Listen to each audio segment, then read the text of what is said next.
Stoking the Flame. Katamari 999. Summary. Growing Up Haddock Story 8.5, Hiccup and Astrid are embarking on a new adventure as grandparents while the twins and all their friends transition into young adult life. Relationships will be tested, but will hardships of life help them to grow closer together or tear them apart? Only HTTYD and R/do are canon. T for limes and mature situations. Chapter 1, Beginnings. Chapter text. It was a chill, blustery day on the island of Berk. A grey overcast sky shadowed the humble village, threatening to begin the summer with torrential thunderstorms. While an annoyance to some, such as those with arthritis and bad joints, it provided a perfect ambience to others who were on a mission to keep their presence hidden. Until the time came to attack. One such girl, with long dirty blonde hair and piercing green eyes, stood in the shadows of the arena, surveying her prey. She'd donned black fighting leathers in her haste and wore supple leather boots, warm but silent against the stone floors as she crept around the entrance. Her fingers wrapped around the hilts of twin silver blades as she tiptoed forward, at last abandoning the shadows in favor of speed. She'd come this far, had planned and bribed and tricked her way into this opportunity. She wouldn't waste it. Stepping forward, she slid one blade under the throat of her quarry and the other against his lower back, right in line with his kidneys as he'd taught her. He stiffened and she fought back a smile. "It seems," Adriana said, "that you're losing your touch, brother." Blue eyes framed with a shock of dark red hair gleamed as he turned a look over his shoulder. Finn gave her a slow smirk, the only warning she got before he twisted, the butt of his own blade slashing across the dagger at his neck and thrusting her away. Adriana gritted her teeth. Still, after months of training, his speed and agility seemed to quail her resolve. She could sneak up on him easily enough, in fact, she had many times. But she could never keep him pinned for long. "I might say the same for you," Finn said, lifting his own daggers and giving them an experimental twirl. Silver flashed in the dim light. "Light-footed as always, but you've yet to win in a fight against me." "True," Adriana said, her eyes flicking to a figure rising from the shadows over his shoulder. "But this time I'm not alone." His eyes widened imperceptibly before he spun on instinct, blocking the blade that was already sailing toward him. He caught them in a cross above his head and stared into the face of his own girlfriend, her dark eyes narrowed triumphantly. "Your reckoning day is here at last, my love," Genevieve said. "I hope you're ready." "I'm always ready." "Good. I'd expect nothing less." Genevieve shoved him back just as Adriana shot forward. Finn blocked and dodged their blades, twisting and parrying with a strength that sent her bones quaking beneath her daggers. But Jatan steel was made to endure foes as strong as her brother, and he'd trained her and Genevieve well. She gritted her teeth and pressed her advantage, just as Genevieve did. The clang of metal and grunts of exertion filled the cavernous space as they circled. In a one-on-one fight, Finn could hold his own against either female. They quickly became tired and he pushed them harder and harder, but never giving up his own higher ground. But together, they'd schemed, the girls hoped they could take him down at last. Genevieve's blonde curls snapped in the air as she dove, rolling under Finn's arm when he lashed out. She popped up right in his inner space, too close for him to reach, just as he'd taught her. Adriana held off his other arm and swiped out with her foot, catching his ankle. His knee crumpled and Genevieve pressed her advantage, leaping atop him and using her full body weight to pin his chest and shoulders to the ground. She raised her short sword to his chin and froze. Finn, panting, stared up at her with a mingled look of shock and pride. His eyes flicked to Adriana and his smile grew. "Fine. You girls win." A feeling of inexplicable glee burst through Adriana. She was breathing hard and sweat coated her face and skin as she slid her daggers into the leather sheaths, but she didn't care. After countless months of training and failed attempts, she'd finally accomplished her goal. Though she wanted to be able to take out a foe of Finn's size on her own, she'd had to admit that to at least take out her brother, she would need a little help. Indeed, Genevieve flashed her a triumphant grin and climbed to her feet. Sheathing her short sword, she offered Finn a hand. He took it and rose to his feet to a series of claps and hoots echoing around the arena. Adriana looked up in surprise to see half a dozen teenagers, her mother, and Snotlout. Apparently they'd had witnesses. Congratulations, Finn said, returning his own daggers to the sheath at his belt. You both managed to take me down, and gained yourself an audience in the process. Good work. Well, we aim to please, Genevieve said, pulling her curls off her neck and waving at her pink face. We worked hard for this moment. We needed an audience as proof for all our hard work. It's true, Adriana said. We'd hate to interrupt a lesson, but to be honest, you'd deny it if we kicked your butt without witnesses. So now, we have witnesses. You'll forever live in shame. Sure. But you still can't beat me on your own. Finn said, winking at a few of the teenagers. They snickered in agreement. Someday, fearless Finn. Adriana said. Someday I'll kick your butt and you won't know what hit you. I'd like to see you try. It would make a great birthday present to myself anyway, Adriana smirked.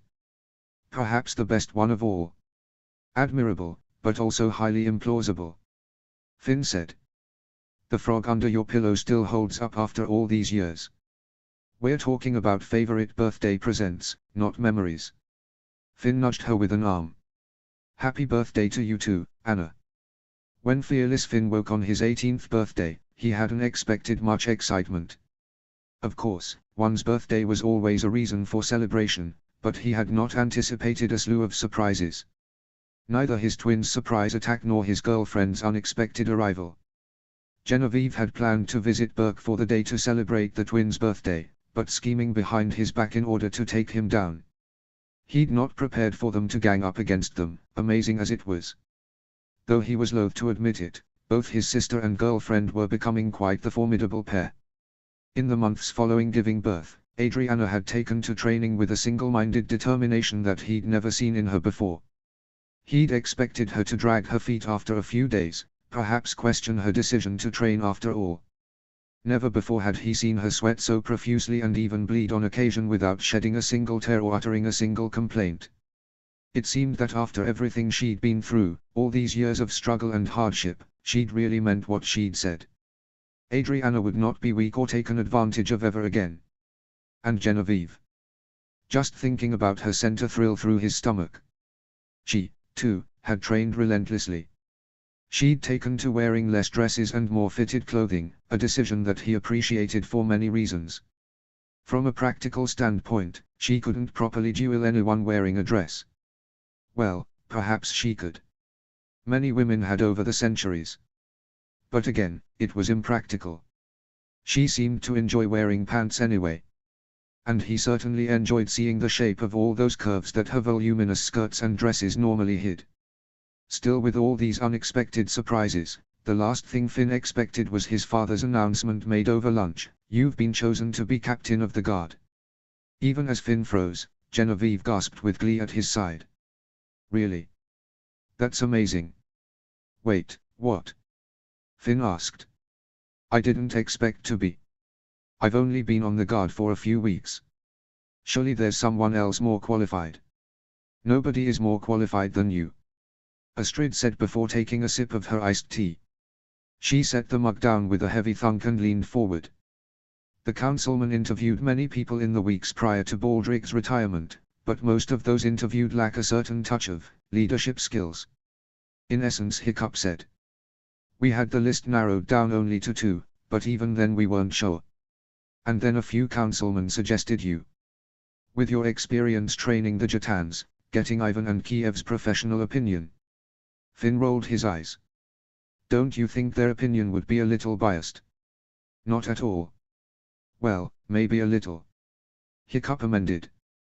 But chief to chief with 2 men who've done heavy professional work, their word holds a lot of water. But I didn't even apply for the job. Finn said, aghast. How can I possibly lead all the men on the guard when I don't even know half of them? You'd be trained in the logistics, just like any other job, Astrid said. Training jet aside, you've had strong leadership skills since you were young, Finn. When that plague swept through Burke, you were one of the few that worked non-stop until you literally collapsed, and you were 13. Since then your skills have been honed and you're not as careless with your time or energy. These are things we're looking for in a captain. We need someone we know and trust to lead our men well if anything should happen. She sat back in her seat. Baldric agreed to train you, should you accept. Which you don't have to do, Hiccup added, noting Finn's nervousness. I know we've sprung this on you and you're not the best with surprises. So take your time, think about it. Let us know what you think after a few days, alright? Finn's mind whirled. Captain of the Guard. As he had the right to command any of the guards, but to have the official title under his belt. Hundreds of men and women under his command. Genevieve squeezed his wrist. Don't be afraid. You have time to think about it. But to be chosen, even to be considered, that's such an honor, Finn. I'm so proud of you. And with that she leaned up and kissed his cheek. Instantly he felt a little bit better. Still, after everything that had happened, everything that was happening, he wondered if he'd have the time to be captain of the guard. His whole schedule and routine would be reshaped. Would he even have time to visit Jet anymore? Surely he wouldn't continue working at the forge. He was great and all, but he couldn't work 2 full-time jobs at once. Genevieve was right though. It was an honor to be even considered for the role. Pride bolstered his spirit and straightened his spine. He nodded at his parents. All right. I'll think about it.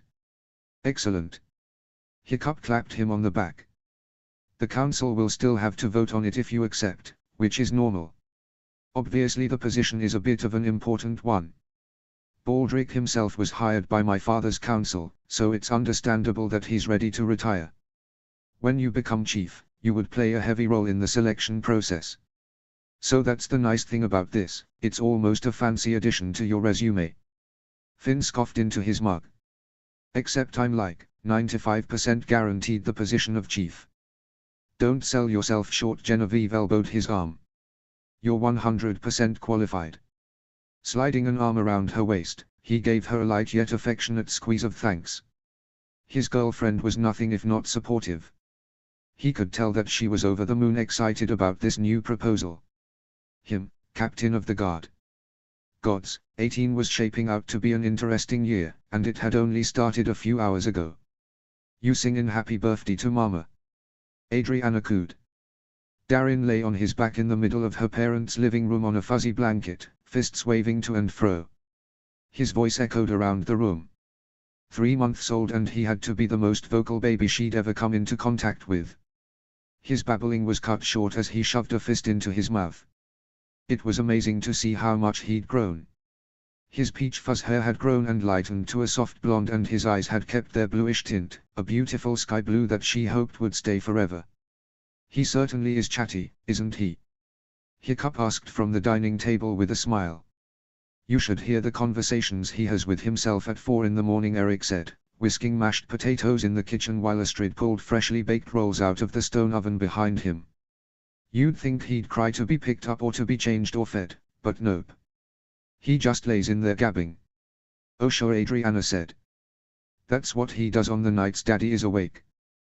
The nights he's stone cold dead in bed, those other nights the stars themselves would hear your wailings. Is like the end of the world or something. Darin's lips stretched into a gummy smile. OOF, the bestest birthday present ever. You gonna smile for mama? Eric and Astrid shared an amused laugh in the kitchen, but Adriana didn't care. She loved talking to Darin. Who could tell if he understood a word she said? She didn't care if he did or not. That smile was worth everything and more. The door opened suddenly and in swept Genevieve and Finn, who closed the door behind them. Darin twisted at the noise and looked up at them. Well, hi. Finn's face broke into a big smile. So you decided to come for my birthday after all, huh, squirt? Oh please, Genevieve said, patting his chest. He came for me. Eric and their parents cackled as Genevieve twisted into a seated position beside Adriana. Hiccup said something about how she'd certainly made herself at home when Genevieve crooked her fingers into the squishy little folds beneath Darin's chin with a playful, I got you, got you, got you. To their surprise, a giggle issued from Darin's throat. With a gasp, Eric dropped the whisk, spraying the counter with potatoes. His teal eyes were wide. Was that? Do it again. Adriana squealed. Genevieve obeyed, issuing another giggle from Darin. Adriana thought she might die of happiness at the sound. Okay, So Auntie Jen gets the first giggle, Finn said, crouching until he lay on his belly so he could look at Darren properly. But our first word is going to be Finn. Adriana scoffed. Must everything be a competition? Besides, the first word is commonly mama or dada, neither of which you are. Finn is much easier to say than mama or dada, plus it sounds way more awesome. You dare imply that we are not awesome? Eric demanded, wiping the counters with a rag. I think we might have to disown you. Sure, you're awesome, Finn said. But Uncle Finn is better. Right. Say it with me now, Finn. Darren only smiled. This is a serious matter and we're gonna win, okay? Finn. You're sooner to get him to do jumping jacks than say your name. Just you wait, Larson. We're gonna win. Finn crinkled his nose and rubbed his face into Darren's belly, and issued another giggle. You ease, Uncle Finn wins. Ow. Darren had grabbed a handful of Finn's red hair and was pulling mercilessly. Vengeance is sweet, Adriana said. Aha. Okay, our little help. Imagine what you'd look like with a big bald patch though. Jenny. Help a guy out. What are you worried about? I'm not a shallow person. I'd still find you handsome. Finn pursed his lips, meaty fingers trying to pry apart the tiny ones that had his hair in a firm grip. You guys are so evil. All right, you whiniverse, Adriana said, leaning over to extract Darren's vice-like hands. Don't get your panties in a twist. Dinner's ready. Astrid announced, marching to the table with a large plate of steaming boar. Genevieve hopped up to help her and Eric set the table. Hiccup, do you have to read at the table? Does the sky have to be blue? Astrid grabbed the nearest folder full of papers and slapped him over the head, earning herself a bellow of laughter from Finn as he extricated himself off the floor. Careful, Dad.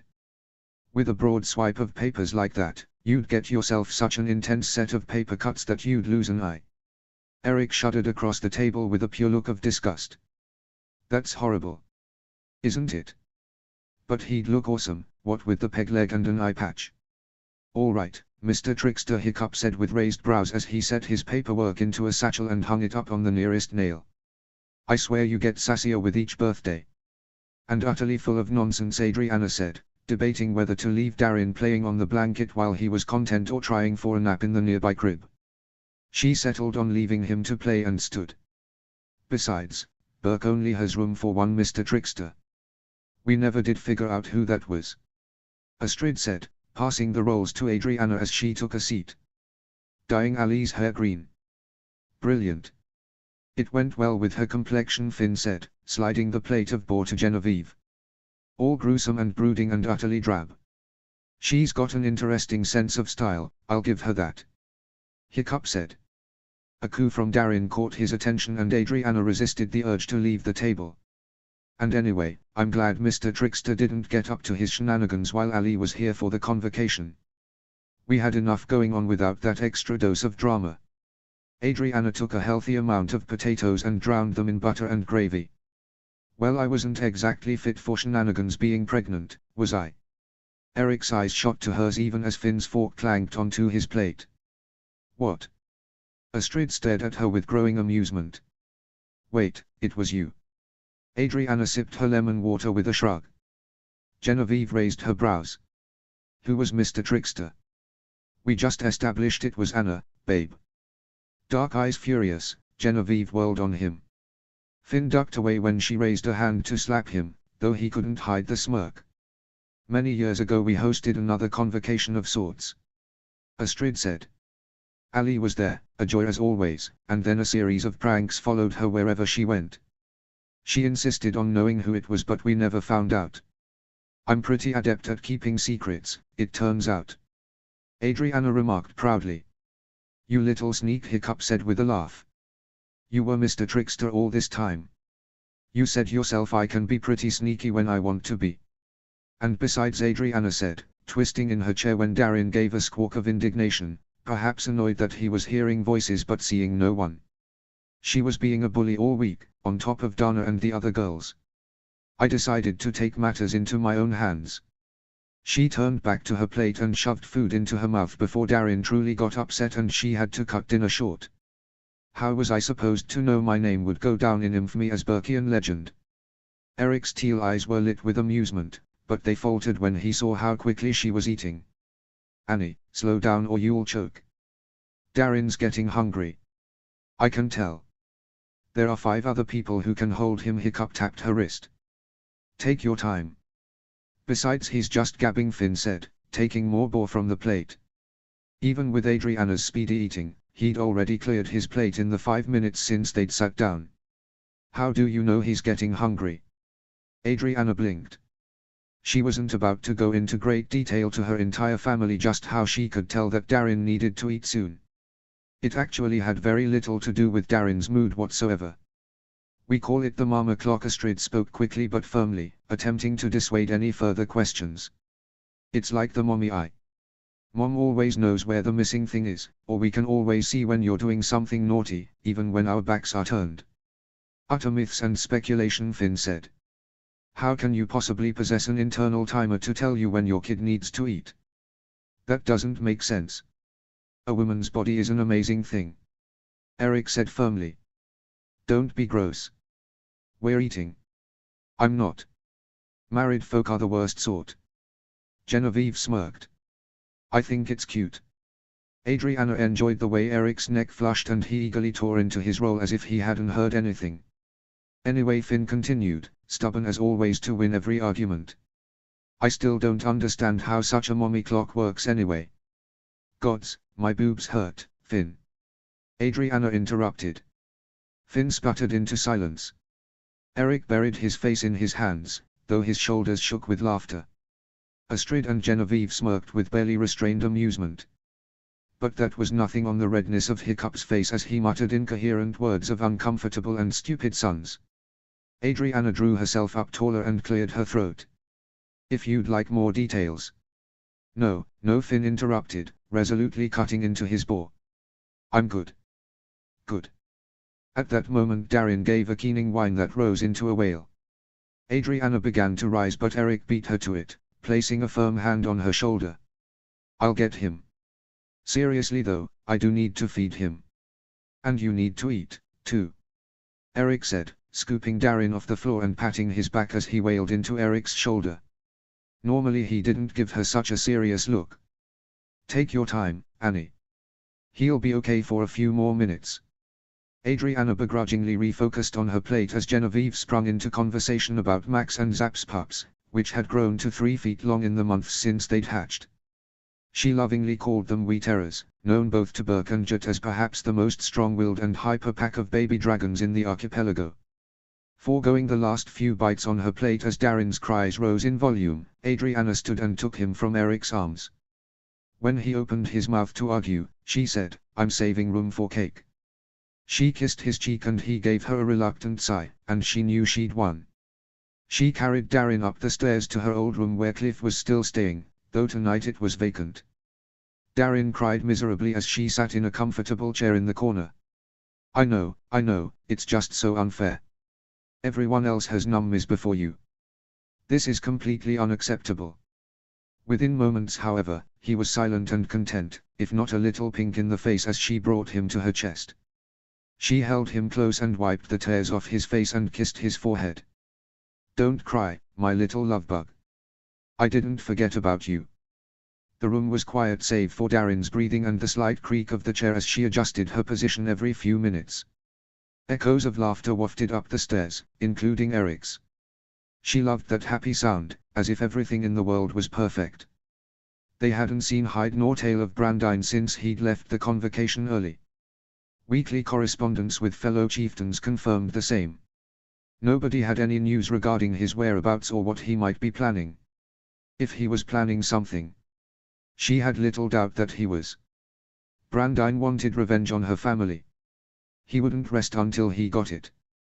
But a small part of her had to hope that maybe, just maybe he'd give up the fight. Maybe if they were truly lucky, something would happen. Maybe he'd break his back in a flight accident, or maybe he'd meet a nice girl somewhere in his travels that would change him for the better. Adriana snorted, jolting Darren from sleep. She cringed, but he continued to be lulled into sleep as he ate, and she breathed a silent sigh of relief. Still, she couldn't help but shake her head at herself. As if Brandine's character would be changed by something as mundane as another person. He was rotten to the core. No kind or gentle person would change that.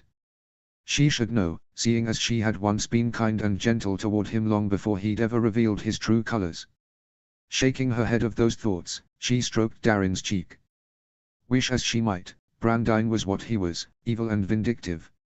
She regretted everything they'd ever had together.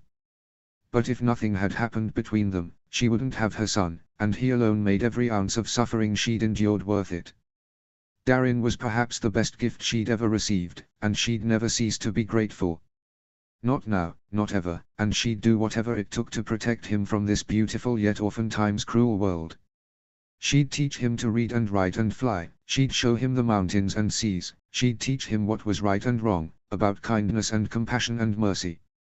She'd give him the world and more. Her Darren, a blessing among thorns. I'll never let anything happen to you, Adriana whispered. I promise. Chapter 2, Disaster. Chapter text. Of all the crazy things Cliff did on a regular basis, this was definitely a first.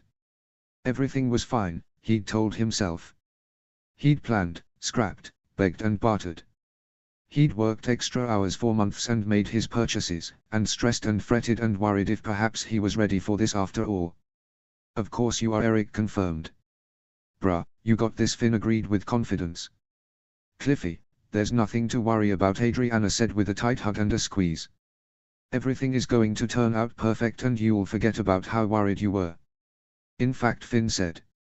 We might even laugh it off over some mead later. Right. Cliff didn't think he'd ever laugh again. He didn't think he'd be able to swallow anything, food or liquid, ever again for fear of throwing it up 5 minutes later. He definitely didn't feel ready. And besides, what did Finn know about proposing anyway? It's not like he'd popped the question to Genevieve yet. He'd told his red-headed friend as much and, much to the Larsons' glee, Finn's face had flamed as red as his hair. Thus, Cliff had earned himself one smile that morning.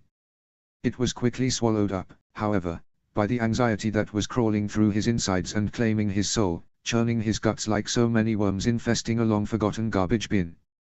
A thought which only tempted said guts to dispel their contents into the nearest garbage bin, worms or no. Taryn herself had asked him what was wrong at lunch, even going so far as to place her hand on his forehead. After all, Cliff was never so quiet, let alone hungerless.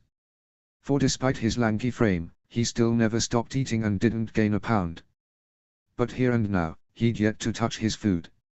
He wasn't even tempted to touch the bowl of snackages, and she said as much. Stomachache, he replied lamely.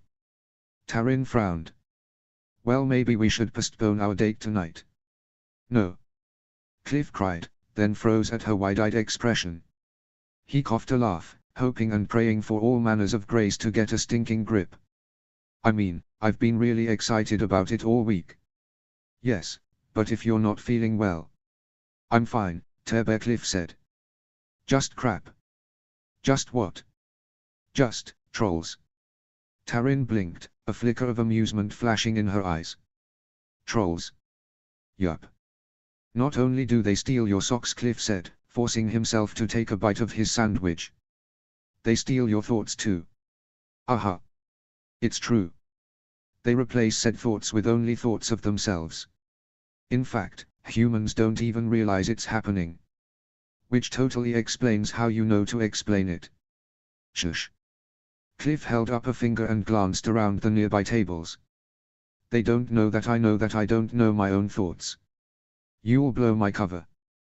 Taryn exhaled a laugh and shook her head before returning to her salad. You're such a dork, Cliff. Thank you.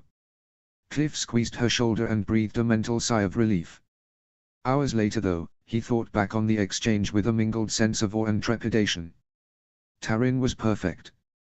She didn't perhaps understand him, what with his constant jabber of things that oft-times didn't make a lick of sense, but she seemed to enjoy it. Every day was different, an adventure in its own right. She loved surprises and she loved laughing. She was kind and even-tempered and generous, all things he loved in a person. But sometimes he wondered, what with his gangly limbs and bouncy exterior and regularly improvised persona, if she didn't deserve someone better. Someone who would take things more seriously. Ah, who was he kidding? That was just nerves talking. Of course, this was the right decision, the most logical next step to their relationship. He'd been mulling it over for countless weeks after Taryn had made her announcement that she wanted to get married. And that had been almost a year ago. He'd emulated his bestest bra Eric, he'd wanted to make sure everything was perfect and that he had the financial means to actually be a husband in the near future. He wasn't going to mess this up for them. So if Taryn didn't want to be with him, really and truly, surely she would have ended things with him by now. Still, he couldn't help but think that this whole relationship thing was easier watching from the sidelines. It was a lot of work and he didn't want to mess up, and the last thing he wanted to do was ruin Taryn's life. These thoughts and many others churned through his brain for the better part of an hour before a knock came on the leather shop door. He'd closed up shop early with permission from Horst, who was homesick, and Eric was home with Adriana and Darren. For a moment Cliff wondered if he'd forgotten to put the closed sign on the door and grimaced. If he got an order now he might be late. His heart launched into his throat when he opened the door and saw Clyde Brand. Clyde. Cliff squeaked, then cleared his throat. I wasn't expecting to see you until later. He hoped. He prayed. Oh gods, he was gonna puke on his hopeful maybe future father-in-law's boots. Clyde seemed to read these thoughts and gave him a small smile. I thought I'd check in. See how you're doing. God's bless him. Cliff nearly threw open the door and yanked him in, but somehow restrained himself. When Clyde sat on the nearest bench and Cliff had closed the door, he found himself a bit lost for words. Thankfully, Clyde spoke for him. Well. Are you ready? Cliff gulped. I mean, I'm ready, like I have everything set up and everything I need is on my person. But. No, I'm not ready. I'm utterly petrified. Laughing, Clyde crossed his arms and leaned against the wall. This reminds me of the day you knocked on my door and asked if you could date my daughter. False, Cliff said. The narrative clearly states that I stood sputtering in your front yard for 10 minutes, terrified to approach. Clyde laughed again. Yes, and I took pity on you and invited you in. And what did we discuss? Cliff found his fingers drumming an inconsistent beat against his desk and forced himself to stop. Well, we talked about Taryn. And it was then that I realized how much you cared for her. Clyde sat forward. I gave you a test that day. I did not think any young man would measure up to what I expected, what I wanted for Taryn. Perhaps no one ever would. But no one can measure up to perfection, not even me. A slow smile crept onto his face beneath his graying red beard. And then you began talking. You talked for 15 minutes straight without taking a breath about how wonderful and special my girl is, and I knew I couldn't say no. But I continued to watch and gauge and test to see how you would hold up. An untraditional boy in my traditional family. How would you fit in? How would you handle the differences in our families? And in the last year I've not seen you balk once. You've fit into our family like a glove, and Taryn into yours. So Clyde asked with renewed fervor. Why do you balk now? I'm not. Well, Cliff shrugged. I'm not second-guessing my decision. I still want this more than anything. But. Are you sure Taryn doesn't deserve someone more serious? Put together. Calm. Clyde barked a laugh. More serious, put together, and calm than me. Son, before I got to know you, I would have agreed. But since you have brought something back to my family that we'd forgotten, and it is the exact same thing that Taryn said she loved most about you. He leaned forward, resting his folded hands against the table. Do you know that when you asked me for Taryn's hand and I said yes, I cried like a child when you left? What? Cliff asked in shock. Why? Not for grief, Clyde shook his head. I was so thankful, and I still am, that the gods have blessed my family with one so kind and generous and undeniably happy, and that he's made it his mission to make my daughter happy. I offered my blessing because I do not have any doubts that you will be the best husband for Taryn. I couldn't have dreamed up someone better for her if I tried. Cliff had never been more touched by anything Clyde had said before.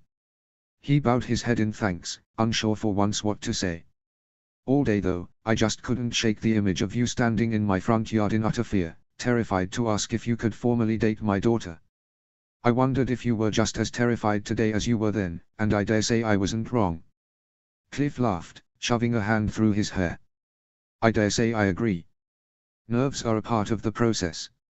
I'm a firm believer that if a man is not at least a little nervous to propose to the girl he loves, then he is an arrogant fool. Clyde said. But never mind that, because that does not apply to you. You will do great and she is going to say yes, don't worry. Want to ask her for me? No. And that was that. Cliff felt slightly less nervous after Clyde left, still chuckling to himself at the flatness of Clyde's response. He felt encouraged, his pride bolstered, spine straightened. He could do this. Millions of men had done it for hundreds of generations before him. He loved Taryn and she loved him. What could go wrong? Everything was going wrong. When Cliff picked up Taryn, they'd strolled through the village in search of adventure. At least, that's what he'd told her. She'd grinned and pulled him down the street with an excitement that made him proud despite his nerves, and surreptitiously steered them down particular streets toward their final destination. Except there was a series of projects going on with a series of buildings, something about bad infrastructure, so they'd had to take a detour. And not having brought their dragons, this cost them time, which cost them timeliness for his well-thought-out schedule.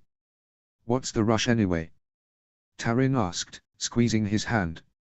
If we are only in search of adventure, then why are we practically running around the entire village?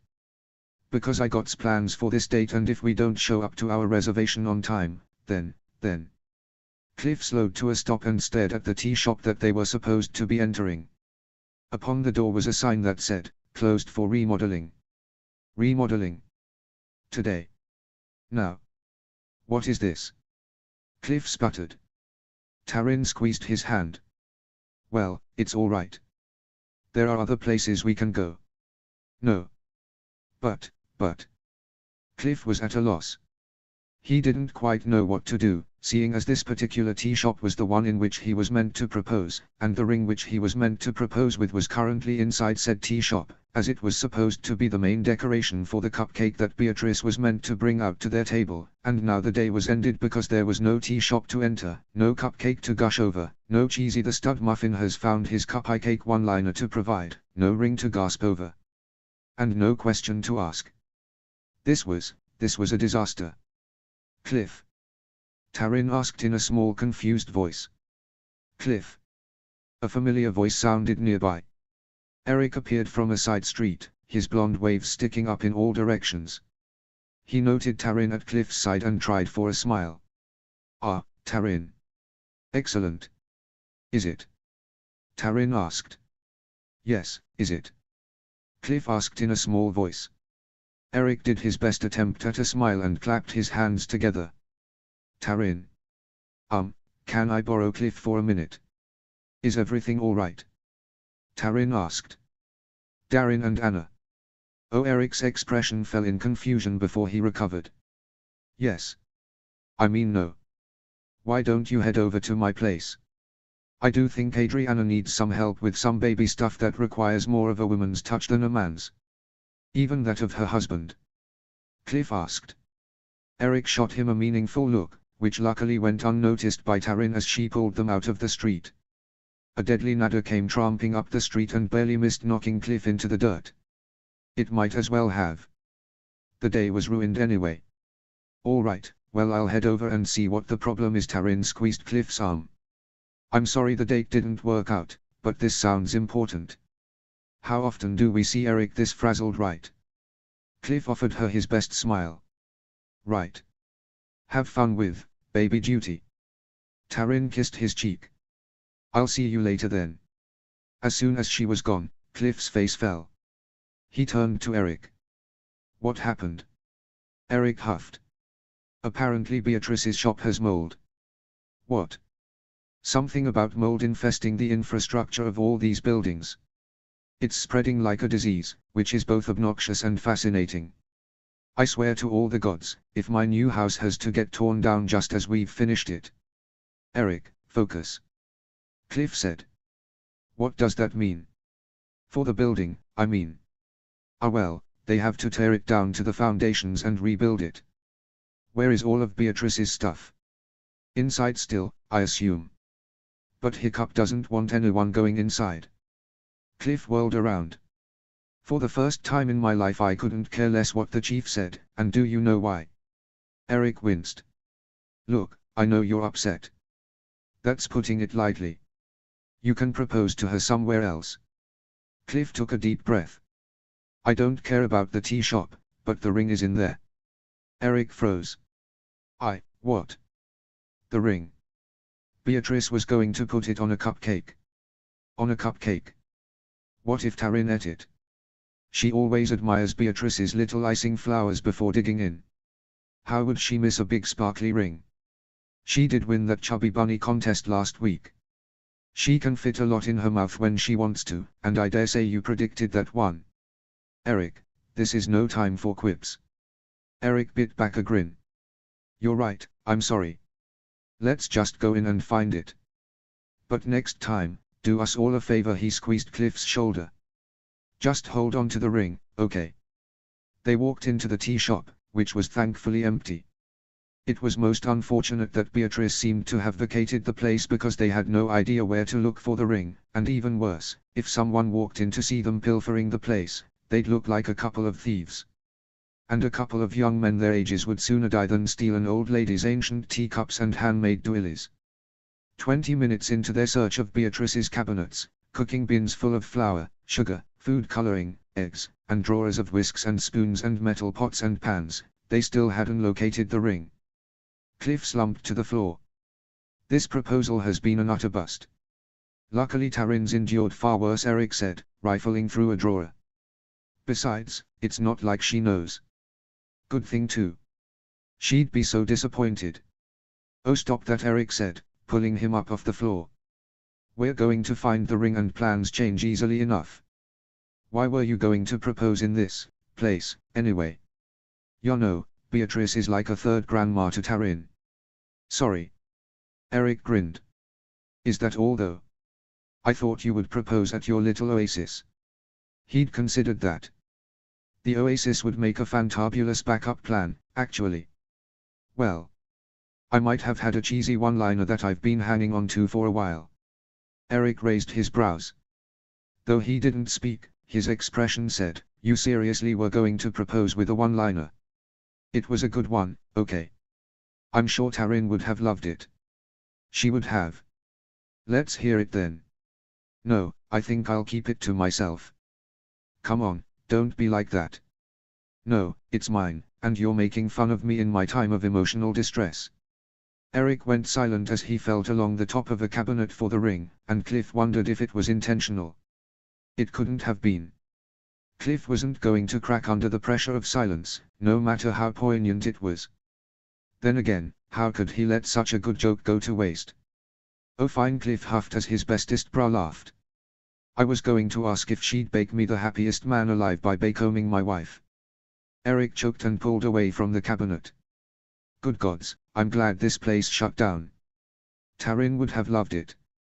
And that's what makes you both so special. You know what? Cliff crossed his arms as Eric laughed. Maybe you should go help your wife with your son, and leave me to my suffering. Now I'm enjoying this too much. I had to know just how cheesy it was going to be before I let the hammer drop. Eric's teal eyes glittered with amusement as he turned, a hand in his pocket. His dimples were an unmistakable sign of his mirth. Then. Wait, Cliff said. Eric pulled his hand out of his pocket and inside his palm lay the small silver ring with glittering diamond. What?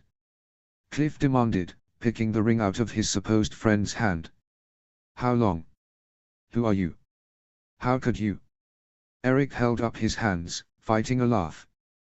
Please let me explain. You had better have a jolly good explanation before I channel my inner fearless Finn and pummel you into next Thursday and risk breaking all of sweet Miss Beatrice's fancy dishes. Cliff said as calmly as possible. Which was, in fact, not very calm at all. But by the light still suffusing Eric's expression, it must not have been very threatening. Perhaps he should dispense with such words such as jolly and sweet. Okay, Eric said, hands still uplifted. Hiccup checked the place out with the council this morning and said this place needs to be redone as well, and Beatrice was very upset. Hiccup tried to console her, but she said, and I quote per Hiccup's instruction, "Hang the house, Chief, I could use some remodeling. But our little Cliffster was supposed to propose this afternoon and I have the ring.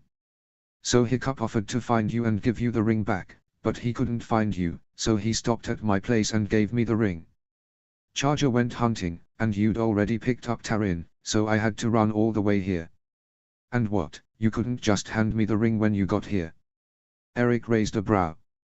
"And Tarin would somehow go momentarily blind so she wouldn't see." "Right, scrap that," Cliff said with a long sigh. "Okay, so now what? Now she's at your house and now you have time to figure out what you want to do. What's plan B?" Cliff chewed his lip. "I hadn't planned on plan A going so awry." Eric tapped his prosthetic against the floor. "Well, now that we have the ring we can." "Hang on," Cliff interrupted. "Why did we even come in here? If you had the ring the whole time. I was hoping you wouldn't notice that small detail." "You mean that rather large waste of time?" "I was thinking on my feet. I got confused and panicked. You know how crazy things have been lately." It was true. Eric, normally the logical one of the group, was still transitioning into fatherhood, and though the little Larson baby was a few months old now, it was still a lot to handle. Working daily, building a house in the after hours, going on dates with Adriana, trying to visit family and friends, taking care of Charger and Lily. Plus I thought it would be fun to mess with you a little bit. Seeing you panic has room for much amusement. "Ah, you big jerk." Cliff slapped his friend's arm even as Eric laughed. In truth, Cliff couldn't stay mad and allowed himself a begrudging smile. His bestest bra had come to his rescue after all and saved him from a heavy dose of embarrassment, and Eric had a point. Now he had time to figure out plan B. And just like that, an idea sprang to his mind. "I've got it. Picnic at the Oasis." "Yes. We can still save this." Cliff shoved the ring in his pocket and sprinted to the door. He pushed it open and was instantly yanked back. In confusion, he looked back and saw his pocket attached to a nail in the door frame. "Oh sweet," thought Cliff sighed, pulling and yanking at the material. "Can nothing go right today? Whoa ah." The material gave a mighty rip and he went sprawling into the street. Eric closed the door and shook his head. He held out a hand and pulled Cliff out of the dirt. "Thanks bruh." Cliff turned and began to run down the street. "Cliff, wait." He whirled around with arms flailing. "Wait. I'm on a schedule." "Take a deep breath, okay?" Eric said. "Also, no puns." Cliff gasped with disgust. "Did I tell you how to propose to your woman? I distinctly remember you telling me to dress up as a flower." "Excuse me, that fuchsia shirt and green pants looked good on you, bruh. Would you get going?" Eric said with a shake of his head. Cliff grinned. "Well, I'm trying." It took the better part of an hour, but after he'd left Eric in the dust, he'd requested an array of tasty treats from both Ben the baker, Grandma Ingerman and Cook up at the Great Hall. Wicker basket with blanket in hand, Cliff found he'd regained an extra bounce in his step as he approached the Larsons and knocked. Adriana threw open the door and beamed. "Tarin, he's here. We were just talking about you." "Oh, good things I hope," Cliff said as he stepped inside. He grinned at Tarin laying on his back on the floor, surrounded by a fluffy blue blanket. Tarin sat beside him rattling a toy that his chubby little fingers struggled to grab. "Hey there, beautiful." Tarin, looking fine as always. "What have you got there?" Tarin asked, eyeing the basket. "Snackages for the road." Cliff raised the basket with much effort. "I do believe adventure was calling our name a while ago and we got sidetracked. And Eric is back now, so I should be alright," Adriana chimed from the kitchen where she was transferring a large slab of meat into a bowl of liquid that smelled of garlic and spices. "Thanks for helping fold all that laundry, Tarin."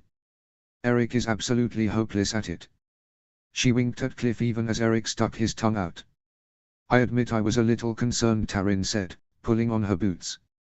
Eric always seemed so organized, but when you see a man throw the colors in with the whites, I suppose we can't have everything. Where would we be without women? Eric asked with a meaningful look in Cliff's direction. He grinned and looped his arm through Taryn's. All right, we shall be off. See you guys later. As the door closed, Taryn looked up at him. What's happening later? Well, later could be tomorrow or the next day or the next. That's what happens when you live in the same village, isn't it? True, true. So where are we going this time? Well, apparently Beatrice's place is being rebuilt. Mold issues, I heard. I hope Eric and Adriana's new house doesn't get infected. Gods, I hope not. Anyway, I thought the oasis would be a good idea. We haven't been there in a while. It's quiet, remote, no mold to speak of. What could possibly go wrong? What could possibly go wrong, he says, Cliff muttered. Should have kept my mouth shut. Hey, this isn't so bad, Taryn said, spreading her arms wide and embracing the torrential rain that plummeted from the sky, sending the ocean waves heaving over the edges of the oasis. There were no fish, no dry spots to sit, and no trees or overhanging rocks to protect them from the rain. How was he supposed to propose in this? Cliff had just settled the checkered blanket on the sand and laid out their picnic dinner when they'd heard it. Thunder. Of course, Cliff had ignored the intermittent flashes in the sky and written them off as the gods capturing little moments of time, as if such a thing was possible. One couldn't capture moments of time in a single image, pigs couldn't fly, and Cliff couldn't have one perfect moment with his girlfriend to propose. He withheld a sigh and looked up at Taryn when she laughed, that bright, happy sound that he loved more than anything. Despite his despair, he smiled. He could die of hearing that sound and be happy. And even though the day had been rough, all his plans thrown out the window, all his aspirations of a perfect proposal so easily destroyed, this, being with her at their little spot, seeing her smile in the rain as if she couldn't be happier. That was far more important, wasn't it? Cliff grinned amongst the circle of soggy biscuits, jams and jellies, water dripping into his eyes off his curly hair, and reached into his pocket. This was it, this was. His fingers pushed through a hole in his pants pocket. This was definitely not it. Oh gods. Cliff stared down at his fingers sticking out of the hole. No. What? Cliff scrambled to his hands and knees and searched the blanket, the jams and jellies, the soggy biscuits and teacups. He even searched the surrounding sands and the rocks they'd climbed to get here. But the ring was gone. No, Cliff whimpered and flopped onto his back. I give up. I quit. Gods know I tried to make it perfect, but who needs perfection when you live on Burke? Taryn snorted in laughter and sat beside him. What on earth are you talking about? Cliff sighed and sat up. I wanted today to be perfect. Today's our anniversary since our first date, yes. Taryn's eyes glittered with amusement. Did you think I didn't notice? Right. No, of course, I was sure you knew. But it wasn't just that. Then what was it? You've been acting weird all day. Taryn pushed a wet curl out of his eyes. Cliff took her hand, which just so happened to be her left, and he stared at the spot where he'd hoped a ring would sit. But even after everything, he couldn't find it in himself to just wait, to ask her on another day. Today had been a complete disaster, and yet somehow, he decided to just tell her the truth. I wanted today to be perfect, he said again, looking up at her rain-spattered face. Her auburn hair was plastered in every which direction, which he loved. The thought only made him smile. Not just because it's our anniversary. I guess I wanted it to mean more than just the anniversary of our first date. Taryn seemed to be fighting a shy smile. More. Yeah. Cliff took her other hand and held them up to his lips, and kissed them firmly. I wanted to ask you something today. It's been an adventurous year for us, maybe the most adventurous year yet. And I wanted to ask if you'd like to embark on the greatest adventure of all with me.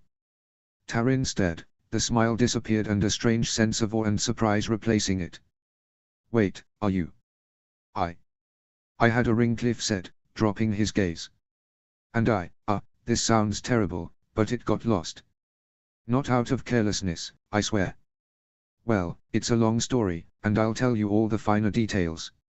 I just don't want you to think that I'm not serious because I lost it. She held up her hands, effectively halting his speech. You bought me a ring. Yes. Cliff choked down his fear and swallowed it.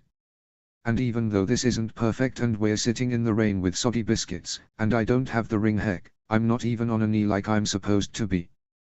Before he could finish, Taryn grabbed him by the shirt and pulled his mouth to hers. His heart launched into an unsteady beat when her hands cupped his face and she kissed him fervently, pressing closer until she was sitting in his lap and wrapping her arms around his neck. Her body was warm under his hands against the chilly rain and her mouth was hot against his, a contrast that he never would have anticipated as being as amazing as it was. She pulled away just enough to share breath. Ask me. Cliff breathed a laugh and pushed a lock of hair off her face. Taryn Brand, will you marry me? Yes, Cliff. Taryn whispered as the heavens opened with greater fervor and doused them in more rain. I most certainly will. And though it had seemed like a rotten day with none of his plans going right, heck, he'd even lost the ring, Taryn's answer made it all better. The follow-up kiss made it the best. His heart and soul rocketed skyward, dousing him with glee and wonder and joy and every other synonym that his rain and kiss-addled brain couldn't come up with. He was going to marry Taryn Brand, and they were going to have an adventure. He couldn't wait for it to start. But the adventure could wait. He didn't mind sitting in the rain kissing his new fiancée for a little while longer. After this long day, he felt that he deserved it. Just a little bit. And then he goes, plus I thought it would be fun to mess with you a little bit.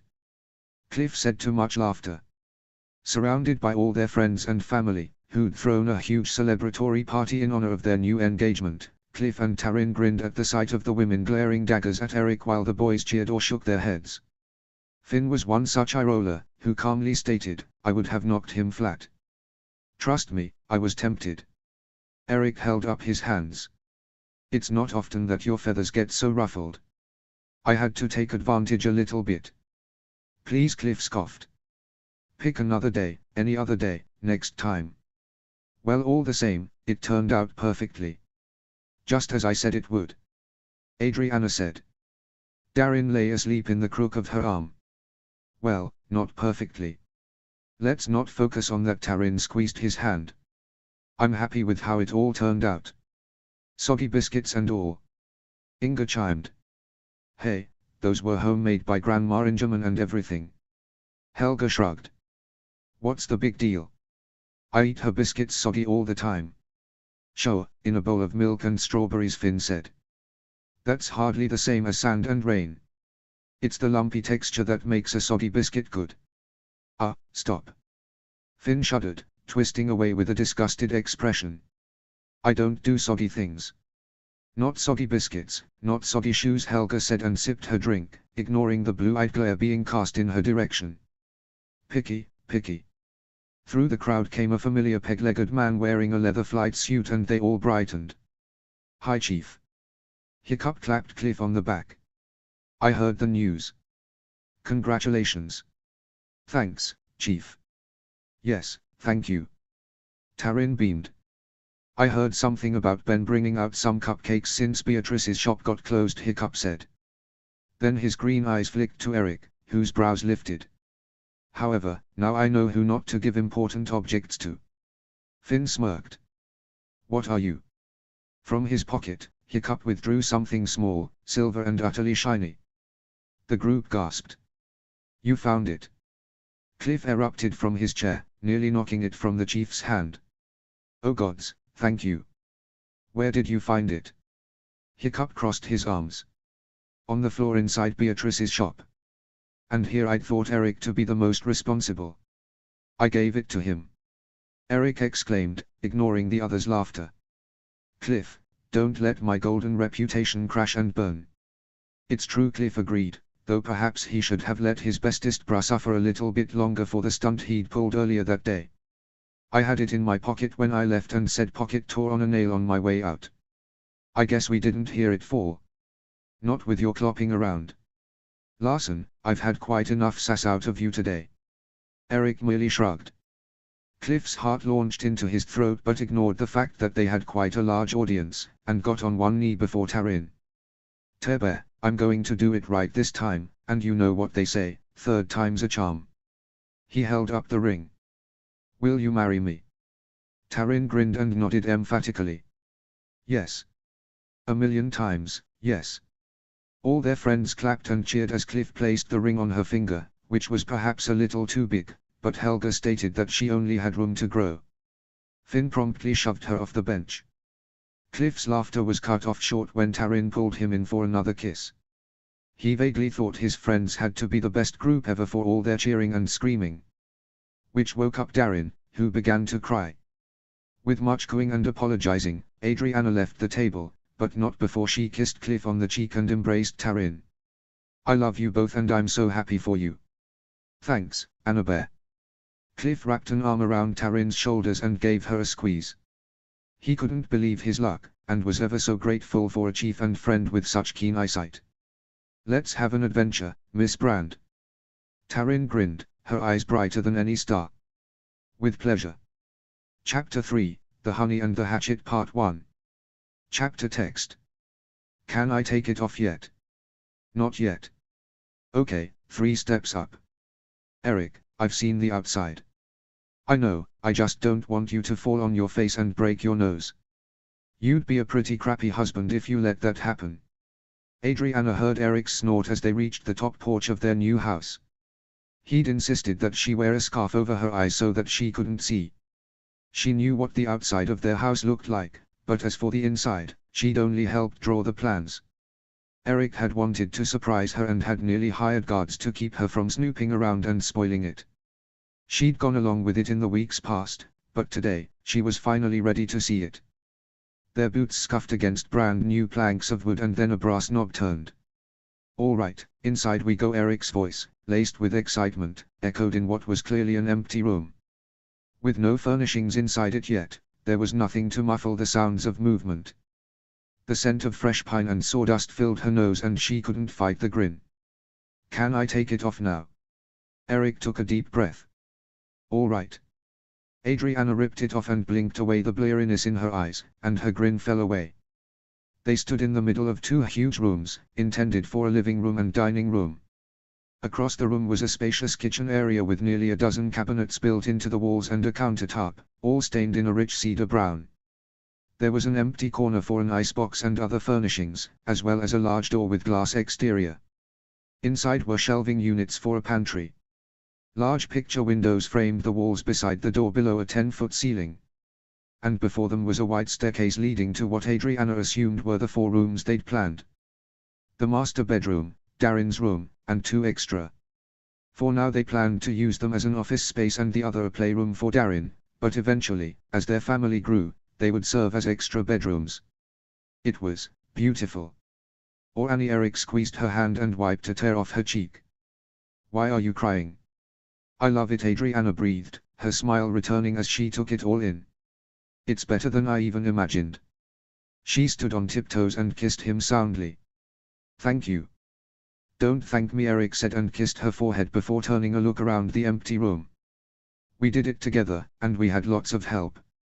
Oh. He yanked her forward, his prosthetic echoing in the empty hall as he pushed open a door on soundless hinges. Your washroom, lady. Oh. When she'd told him she wanted a spacious washroom, she hadn't anticipated it being quite so large. 2 massive tubs, one with a railing for the family's use, complete with water pipes and heating system, she noted, and the other in the corner for laundry. Another wide set of stained cabinets rested in the corner, but she noticed these weren't built into the walls. We can move these around, Eric said, opening one of the cabinets to reveal the wide shelving units. I figured we wouldn't want all of our furniture built into the walls if we get bored with how it looks, and then we can rearrange. Great idea. Adriana opened the wide drawers and hummed in approval.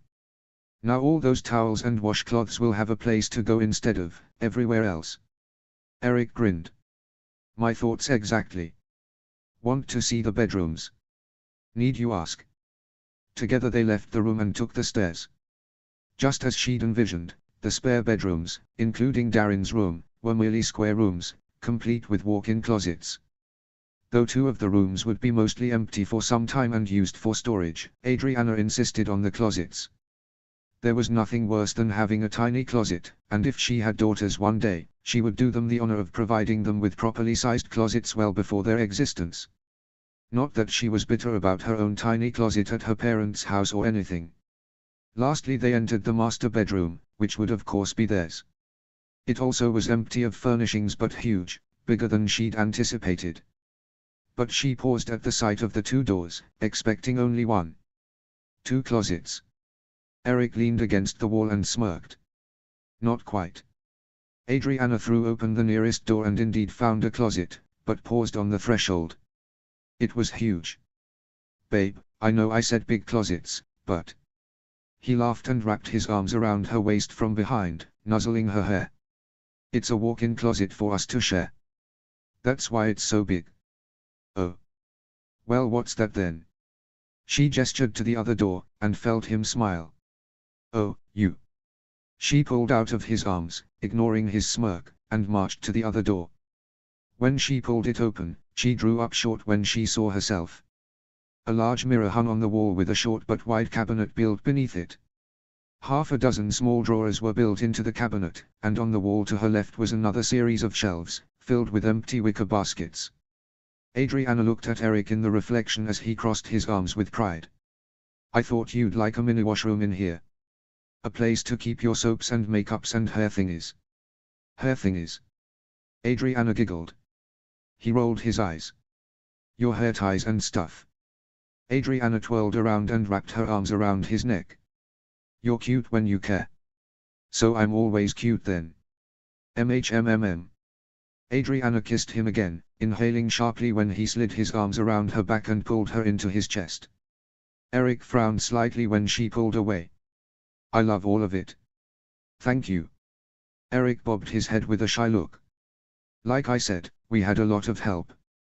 Many of our stubborn Viking helpers didn't want to do all the extra closets, so I had to put my foot down. Well, I'm glad you did. Adriana smoothed a hand against his shirt, wiping away a fine layer of sawdust. What about the barn? Still building, Eric sighed. But it's almost done. It's big enough for both Charger and Lily, and any other dragons that we may procure along the way. Adriana said, fighting the smirk that tried to weasel its way onto her face. The Larson's Dragon Sanctuary, or some such, right? Eventually Eric murmured. You know, once we fill this house with babies. Adriana choked on a laugh as he picked her up and spun her around the empty room. Ah well, marriage does have its benefits, I suppose. Ah, and of course I choose now to show up, a familiar deep voice said. They turned and found Finn lounging in the doorway, looking anywhere but at them. Eric shrugged and nuzzled Adriana's neck, effectively sending goosebumps up her arms. Your fault for wandering your way into the master bedroom. Ick, can you not? Finn made a face when Adriana squealed and tried to pull out of Eric's hold. She laughed at Finn's comical reaction and finally pulled away. Straightening her rumpled shirt, she cleared her throat. And you're here because? Just checking out the place before I go to jet. Finn smoothed a hand down the wall. It looks good. You'd make a fine carpenter, Eric commented. Ha. No, thanks. You didn't enjoy building my house? Adriana demanded. Finn shrugged. It's a lot of work. I didn't think it would take as long as it did. Granted, we were all still working full-time jobs. True. Well, regardless, Adriana said. I appreciate everyone's hard work. I hope you remember everyone who helped so I can send you thank you cards. Eric nodded. Great. Now we just have to move in. Good thing I'll be on jet for a week, Finn said. Moving is almost worse than building if you ask me. Yes, considering you've never moved to a new house before, Adriana said. I've helped Larson here move more times than I can count. Which isn't much, considering. Moving 3 times in a few years is a lot. No, I meant your counting skills. Eric's laugh echoed through the empty room. Finn rolled his eyes. Some things never change. I do need to head out though. I'm supposed to be there before the Braun delegation arrives. Adriana nodded. What are they discussing again? Territory lines, Finn said. Braun and Burke are the closest allies to Jut, and we all need to make solid territory lines so that if a certain Anderson shows up, we know whose territory it was on. Adriana scowled as Eric nodded. Makes sense. Plus Jut and Braun haven't really met since the convocation, so it will be a good opportunity to grow some friendships. And you're going because I'm a buffer between the two, Finn said, straightening off the wall and dusting off his clothes. Not that we expect tension between Ivan and Kara, but you never know. And it's my week to visit Jen anyway, so it works out. Great. Well, say hi to everyone for us. Yup. Have fun with. Finn trailed off, waving a hand. Whatever you guys were up to. And with that he strolled down the hall. His heavy footfalls were soon heard on the stairs as he left. Adriana turned to Eric, a sarcastic comment on her lips, and noted his gaze darting upward. She planted her hands on her hips. Are you checking me out? Hey, Finn said to carry on, so. Men. Adriana strode from the room, but couldn't resist the extra sassy bounce in her step that would likely drive him crazy. Eric laughed and followed her down the hall, and she turned a smile over her shoulder as she descended the stairs.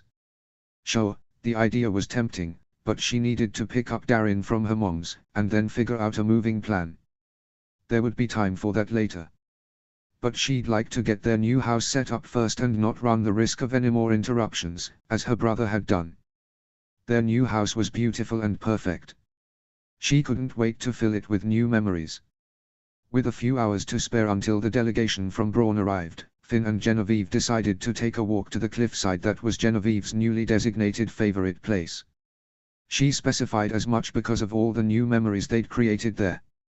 Numerous dates had been spent outside among the trees and in the skies with their dragons, but none quite so numerous as the cliff a mile or so away from the village.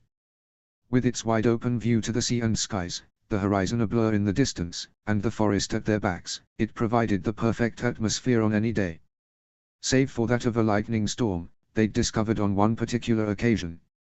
As the outdoors had been one of Genevieve's fair few locations she could go as a girl growing up with all her restrictions and rules, she naturally loved it. And now that she wasn't confined to dresses on a daily basis, they'd engaged in a number of activities. In the 10 months they'd been dating, he'd discovered a competitive streak in her that he'd of course had to test. So they went rock climbing, hiking, running, fishing, and even hunting. She didn't love the latter two, except on the occasion when she actually caught a fish twice as big as his own, which she never let him live down. She'd aptly named it Minnow Valley after the tiny mongrel that Finn had captured and quickly released back into the murky waters as she'd laughed herself hoarse. Today, however, they enjoyed a nice walk in the chilly afternoon. Their dragons had bounded off somewhere with their pups, which had tackled Genevieve upon their arrival. They followed Zap wherever she went, and now that they were strong enough for such a long flight, they eagerly made the trip to Jut. With the harvest looming and the summer air finally giving way to the crisp fall season, Finn couldn't quite believe that it had almost been a year since they'd met. What with Eric and Adriana's first wedding anniversary right around the corner, and he and Genevieve had officially become a couple right before Snoggletalk. It had been almost a year since he'd trained the Jutans. Time flew by so quickly, like wind on the high seas. You couldn't grab it if you tried. Though it was moving so quickly, he looked over at Genevieve with a sense of wonder and utter happiness. He'd never thought he'd be so happy with another person. And this thought only brought the question back to his mind, again and again and again. You seem awfully introspective today, Genevieve said, flicking her dark eyes toward him with a teasing smile. Anything on your mind? Just you, he said, squeezing her hand. And this past year? I've loved every minute of it, you know. Genevieve nudged his arm. Me too. Pausing their walk, she stood on tiptoes and kissed him gently. She pulled away, but Finn kissed her again, wrapping an arm around her waist. Every day, every hour, he couldn't believe his luck. Or count his blessings enough. He loved her more than anything, didn't think he'd ever find someone who understood him so thoroughly, who would love him despite all of his faults. And yet here she was. Finn drew out the kiss for as long as he had breath until he finally pulled back. I love you, Jenny. More than anything. Looking slightly breathless, Genevieve pressed her forehead to his and wrapped her arms around his neck. I love you too, Finn. He squeezed her in a tight hug and held her there for what might have been a few minutes, but felt like hours. No matter what happened, no matter what he saw, where he went, where he'd been, she was the one true constant he could come home to. Genevieve brushed her mouth against the shell of his ear. Are you okay? Finn slowly lowered her to the ground and rubbed his palms down her sides. He couldn't quite meet her eye, cursing himself for always forgetting how inquisitive she was, and how he couldn't hide anything from her. Yeah, I'm good. Genevieve tilted his chin up with a finger. Finn. I know when you're lying. No, really, I'm good. Finn sighed, thinking quickly. Though it will be quite nice when we don't have to fly around 4 hours to see each other. Though she could probably tell that he was thinking on his feet, a slow smile stretched across her face. I agree. But at least you will be here all week for the delegation. PFT, Finn slid an arm around her waist as they continued their walk. The delegation. I'd be coming for the week regardless. Oh. Well yes, as if I'd say no to spending more time with my girlfriend. Also, we need to discuss birthday plans. Genevieve rolled her eyes. My birthday is in 3 weeks. We've got plenty of time to figure that out. Besides, I didn't make plans weeks in advance for your birthday. Yes, and that hard truth keeps me up at night. So dramatic. Finn squeezed her shoulder. There's always next year. Maybe next year I'll be living there. He blinked, halting their walk. What do you mean? Well, Genevieve said, tossing her blonde curls over her shoulder. How long until you plan on marrying me, Mr. Haddock? Well, he hadn't expected that. Genevieve giggled. Your face. Well, Finn floundered for words, something to say, anything. I don't know. Sometime soon. Hopefully. Ah crap. Stop laughing, you're making me look bad. I'm just teasing. Genevieve pulled him back into a walk and rounded a bend that led them into the village. You're so sensitive. Well, when one's girlfriend demands to know such details of high importance, of course it's a little jarring. Poor Finny, she said with a mocking pout, then laughed. Seriously though, there's no rush. It hasn't even been a year yet. Don't think I haven't thought about it though, Finn said. Getting married, I mean. Genevieve looked up at him with a knowing smile. Good. I think about it all the time. Taking his hand, she pulled him down a side street that led toward a row of barns for public use. Finn knew that these barns in particular weren't used very much, as the Jatans had recently built newer and bigger ones to replace these since they were old and not big enough to hold dragons and riding equipment. These things flitted through his mind as Genevieve pulled open a side door and yanked him inside. He thought about asking where she was taking him, seeing as the Brawn delegation was likely to arrive soon and he needed to be on the docks, but he loved seeing her take charge and, while surprises weren't usually his thing, he could do with a few now and then. At any rate, the coy look she kept throwing his way as she pulled him through the empty barn was more than enough to make him follow. Genevieve led the way up the nearest ladder to the loft. Finn cast a look over his shoulder for a moment, hoping that there wasn't actually someone in here. This was Jat after all. If anyone saw them. Come on, Genevieve said from the loft, peering down at him. There's nobody here. Finn shook his head with a wry smile and followed her up. It doesn't hurt to look around. Nobody ever comes in here, Genevieve said when he joined her at the top. They are supposed to tear these barns down next week. In the lower level of the barn it was dark, but at least up here, a few rays of sunlight filtered in through the cracks. Dust danced in the dim light as hay crunched beneath their boots. Finn was just about to ask her in as sarcastic a voice as possible, for what purpose did she bring him all the way up here, but he was momentarily distracted by the sunlight that danced in her hair and set her dark eyes smoldering. Noting his stare, Genevieve moved closer until she'd backed him up against the back wall and her hands were on his face. His heart thundered and he tried to steady his breathing with the look she was giving him, and she smiled as if sensing all the thoughts running through his mind. Then they were kissing, though he didn't know who'd started it. Hands roaming, mouths clashing, all in the silence of the empty barn. The fact that this had been her idea, that she'd led him up here with this intention, sent his blood soaring. Genevieve grabbed at his shirt and growled, "I know. I know you're proud of your new job as captain of the guard and all, but you wear too much armor now." Finn grinned against her lips and made easy work of the buckles on his chest while she pulled at the ones on his shoulders and yanked them off. They clattered to the hay-strewn floor with dull clinks. Her mouth found his again as she wrapped her arms around his shoulders.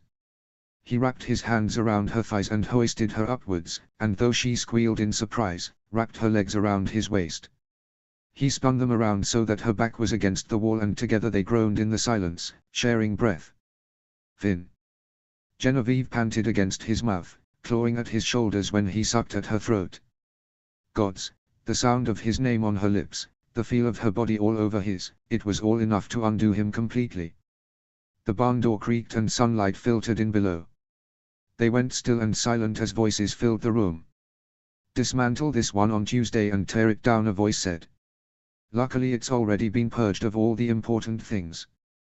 That will make things easier." Genevieve's eyes were comically wide. Finn grinned and flicked his gaze down her throat and chest.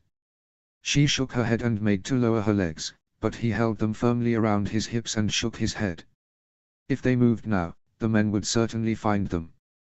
They'd just have to be quiet for a minute, that's all. Raising a finger to her lips, Finn lowered his mouth to her jaw and left a trail of silent kisses to the soft space below her ear, then down her neck. Genevieve stiffened while her breathing turned choppy as she desperately tried to keep it level and quiet. He grazed his teeth across her collarbone and she shuddered, pulling at his hair and panting quietly in his ear. He couldn't quite tell if she wanted him to stop or not. "Anything in the loft?" Finn paused at that and Genevieve bit her lip, resting her head on the wall with her eyes closed. Her chest rose and fell in quick succession, and he nuzzled her cheek to calm her, hoping the men wouldn't explore the loft. "No, just some old hay. There's more where that came from, so we're going to leave it." "Fine. We'll notify the chief that this one is set and do a final sweep on Tuesday. On to the next one then." The voices filtered out until the door finally slid closed, and they were plunged into semi-darkness once more. Finn exhaled a brief sigh of relief as Genevieve lifted her head, glaring slightly. "Don't ever do that again." Finn said. "You seemed to enjoy it." He pressed her harder into the wall and she bit her lip, savoring the feeling of every inch of space their bodies touched. "Just imagine all the memories when we're old and grey. All the naughty things we did without getting caught." "Oh, shut up," Genevieve said in a hoarse voice, and her mouth was on his again. Not breaking contact, he gathered her up in his arms and set her on a nearby hay bale. Genevieve lay back and pulled him over her, moaning when he hovered over her and lavished her with kisses. Genevieve's hands found the hem of his shirt and smoothed her palms up his back and scraped her nails back downwards.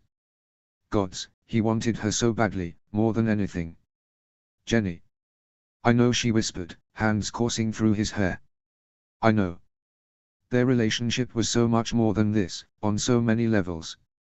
But if he wanted to do things right, then perhaps he should marry her sooner than later if this was really what they wanted. If it was so hard to resist taking more and more and more. "Manipulative jerk," a voice in his mind said. Finn forced himself to slow then, gentling his hands and drawing out the kiss until finally he pulled away. Genevieve looked euphoric. Her lips were swollen, her curls were a mess from his hands, laced with hay. Her chest rose and fell beneath his in rapid succession. He probably looked no better. One of her legs bracketing his hips slipped off the hay bale and thudded to the floor, and it was then, in the aftermath of their passion, just how far they'd gone. Farther than they had yet in fact. A tendril of guilt wormed its way through his gut, and though it was difficult, he made to sit up. Genevieve planted a hand between his shoulder blades. "Stay." Finn met her dark eyes. Not an ounce of regret filled them, though she did look a little worried. "Why do you always pull away?"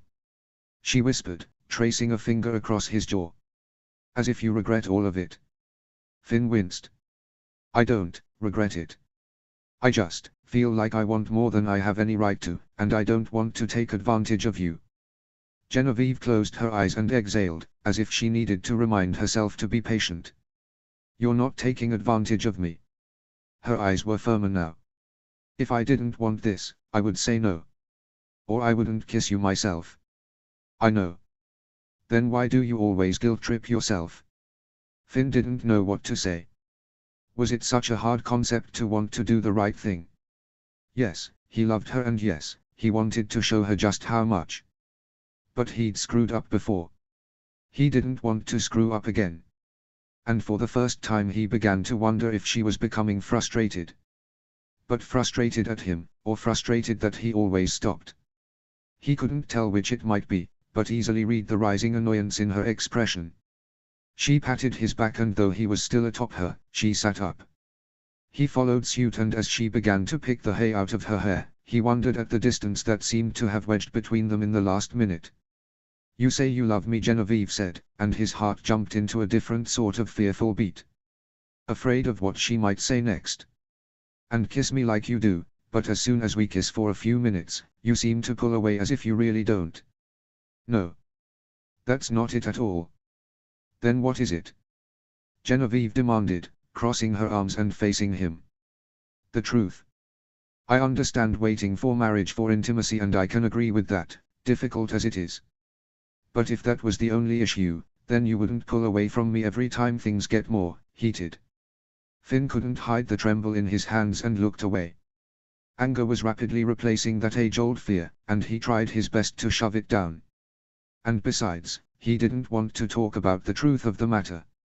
She should know by now that she wasn't the problem. He was. Him and his lustful heart that didn't know where to draw the line. And using their potential marriage as an excuse to get what he wanted. He could admit it to himself, but it was so much more difficult to admit it to her. If he took sex out of the equation, he wanted to marry Genevieve. He really did. It had been on his mind for months now, most notably when Cliff proposed to Taryn. He couldn't stop envisioning it, wondering when and how he would do it, hoping to talk to Kiev and ask for her hand, and finally, asking Genevieve herself. The plans they'd make to move her to Burke and decide where they were going to live and when they'd be married, and perhaps in the next few years, become parents. Gods, he was even looking forward to becoming a parent with her. He'd never thought that with anyone else, let alone hoped and dreamed for it. And God's blast him, he didn't want to mess that up because he couldn't keep his hands to himself, and he didn't want to rush their engagement and subsequential marriage because he couldn't keep his hands to himself. But admitting all this took courage, and courage was something he was lacking. So much so, that he remained silent and avoided eye contact. He sensed her rising anger and was unsurprised when she finally stood. "Well, I'll see you at the feast then." Finn watched her go, and though he desperately wanted to call her back, to explain everything, he didn't. He'd find a way to explain everything, to tell her what his fears were, what was in his heart, but not right now. He had things to do, like greet the delegation from Braun, which he was probably late for. He was going to be here through the week. He'd have time to discuss everything, and decide what he was going to say in the meantime. Still his heart thudded down to his boots when Genevieve slammed the barn door closed, and left him to pick up his armor alone. When the horns blew, announcing Braun's arrival, Genevieve huffed in annoyance. She wasn't ready to greet newcomers right now. In fact, she wasn't ready to face anyone at all. She was still fuming inside at her encounter with Finn. Quite simply, she didn't understand how he could make such professions of love, show her just how much he wanted her, and then clam up as if he'd made some mistake. The first few times it had happened she'd opted to be understanding, give him space. He always said he didn't want to take more than what he was allowed, and she understood that. He wanted to be respectful of what was expected of them, Jatan beliefs aside. It wasn't an unpopular belief on Burke either, to wait for intimacy until married. If certain people found out about their little encounters alone, well, she'd be doomed to rumors and the shame on her family's good name. And with Finn, a future chief no less. He had a valid point. She understood it. But as time went on, she couldn't help but feel like there was more to the story. From the time she'd met Finn, people had told her to be wary of his past, his secrets. He had many of them and he held them closely, and didn't like discussing them. Well, she'd been quite sure that after he told her his whole story, that had been it. A lengthy tale of all the ups and downs of the Haddock household, mostly his own. He had good reason to second-guess himself because he knew just how many people were watching him, waiting for him to make a mistake. But he led such a confident life, made decisions quickly and efficiently, and though he had a few mishaps now and then, nobody ever gave him grief. He seemed to have earned the respect of his village and that of her own. She'd yet to hear any opposition from anyone that she was in his life. The only occurrence was with Inga on her visit to Burke for the convocation, but they'd resolved that conflict. So if he, the young future chief of Burke with the restored reputation, was in a serious relationship with her, the youngest daughter of the retired chief of Jut, and nobody was watching them with a keen eye and causing a ruckus, then why did he insist on acting like he was going to get in trouble for something every time they kissed? Tossing her comb into a drawer, Genevieve slammed it shut and huffed. She didn't want to get upset, but it was frustrating. She just wanted him to talk to her. Instead, he stubbornly squared his jaw and looked away. She'd never been in such a serious relationship before. Not with someone as kind and devoted and principled as Finn. He was everything she'd envisioned in someone. Loyal and decisive and free, not wild and untamed, but not so shackled to rules and regulations that life became stagnant or joyless. And from the things she'd been told, many of his friends, and even his family had been proud but amazed. He's come so far, they said. He communicates now more than he ever did. We have you to thank for that. She didn't want to be the reason for his goodness. That only made it sound like he was emulating her instead of being good himself. Sighing, Genevieve surveyed herself in the mirror and noted her flushed cheeks. Her strongest emotions usually brought a flush of color to her face. At least she'd tamed her hair back to its original volume. A memory of Finn's lips on her neck echoed through her mind and she shivered. Closing her eyes, she took a deep breath and let it out. They would have time to discuss things later. Hopefully. If he'd allow it. Regardless, she was needed elsewhere. Now was not the time to sit alone in her room and brood. She opened her eyes and nodded. Time to greet the Brawn delegation. Finn was distracted throughout the feast, noting with bated breath how Genevieve engaged only in small talk and picked half-heartedly at her food. A handful of men from Brawn peppered him with questions throughout the meal while he kept an eye on her, hoping for a smile, a hint of interest, something to show she wasn't still mad at him. Nothing. She either kept her eyes on her plate or in the other direction completely. She might as well have sat with Hannah and her other friends for all the interest she showed him. Well, he kinda deserved it, didn't he? If he just swallowed his pride and took the opportunity to say what he was thinking when she asked, it would be over and done with by now. Perhaps they'd be smiling and laughing like usual. Or she'd hate him. No, she wouldn't hate him. She was understandably upset right now and she had every right to be. He'd make it up to her. He'd tell her everything he'd thought at the barn, how much he cared about her, how difficult it was to control himself, even the tempting thoughts about getting married sooner so they wouldn't have to worry about the temptation anymore. His neck burned even at the thought, but honesty was always better than lies or cover-ups. Hell, maybe she'd agree with him. After all, she'd dragged him in the barn, not the other way around. She seemed to want him just as much. She couldn't possibly hate him for thinking these things, right? Right. After the feast they'd talk. They had to talk sooner rather than later. After all, he was going to be here for the rest of the week and they needed to make up well before things got out of hand. But if he hoped to achieve any of those things, then he needed to make a move, say something, perhaps quit glancing at her like she was a monstrous nightmare about to catch fire. Swallowing, Finn shifted so his foot rested against hers beneath the table, noting with a pang how rigid she went. Penny for your thoughts, princess. Genevieve said nothing, straightening her fork and knife into perfect alignment. Stalling. Jenny, come on, Finn whispered. Talk to me. At that, she glared at him, her eyes dark enough to swallow the light. Talking is my specialty. But you didn't seem to care about that earlier. He winced and set down his mug. I shouldn't have ignored you. And yet you did. So what is there to talk about? Jen, I'm trying, but I can't get it over and done with if you don't let me. Genevieve made a sound of scorn and slammed her napkin down, rattling the cups and silverware. Drawing the attention of those around them as she hissed, first you ignore me completely and now you just want to get it over and done with. No, that's not what As I said, Genevieve said, her chair screeching as she stood. Talking is my specialty. With that she stalked off into the crowd. Jen. Finn dropped his hand and sighed, glaring at nothing. Stupid, stubborn, incompetent fool, that's what he was. Trouble in paradise. A guard from Brawn chuckled. Finn turned a glare on the man, who went silent. Resolving to make amends, Finn stood and pushed his way through the crowd in search of the curly-haired blonde he treasured above all.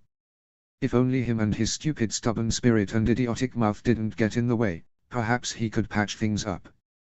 A small voice inside his head warned him to leave it be, let Genevieve simmer down until morning, but he ignored it. He didn't want her going to bed upset while he brooded just a floor above, as he was staying in the loft again. Jatans mingled with the delegation from Brawn. Ivan and Kara were deep in discussion with Kiev and many other delegates. Kara's husband, Frederick, had stayed behind with their kids and to keep an eye on Brawn apparently, which was a shame because Finn enjoyed talking with the man. They both enjoyed hunting and had a chieftain in common as family members. They both enjoyed poking fun at Hiccup and Kara's leadership skills. With so many people mingling the hall, Finn found himself walking in circles. Hannah and the other girls were still at a table giggling and checking out the Brawnian boys, bronies, as Cliff had dubbed them at the convocation, but there was no sign of Genevieve. Finn sighed and leaned against the nearest pillar. Genevieve had probably left the hall altogether, or she was hiding from him. He'd likely have to speak to her tomorrow.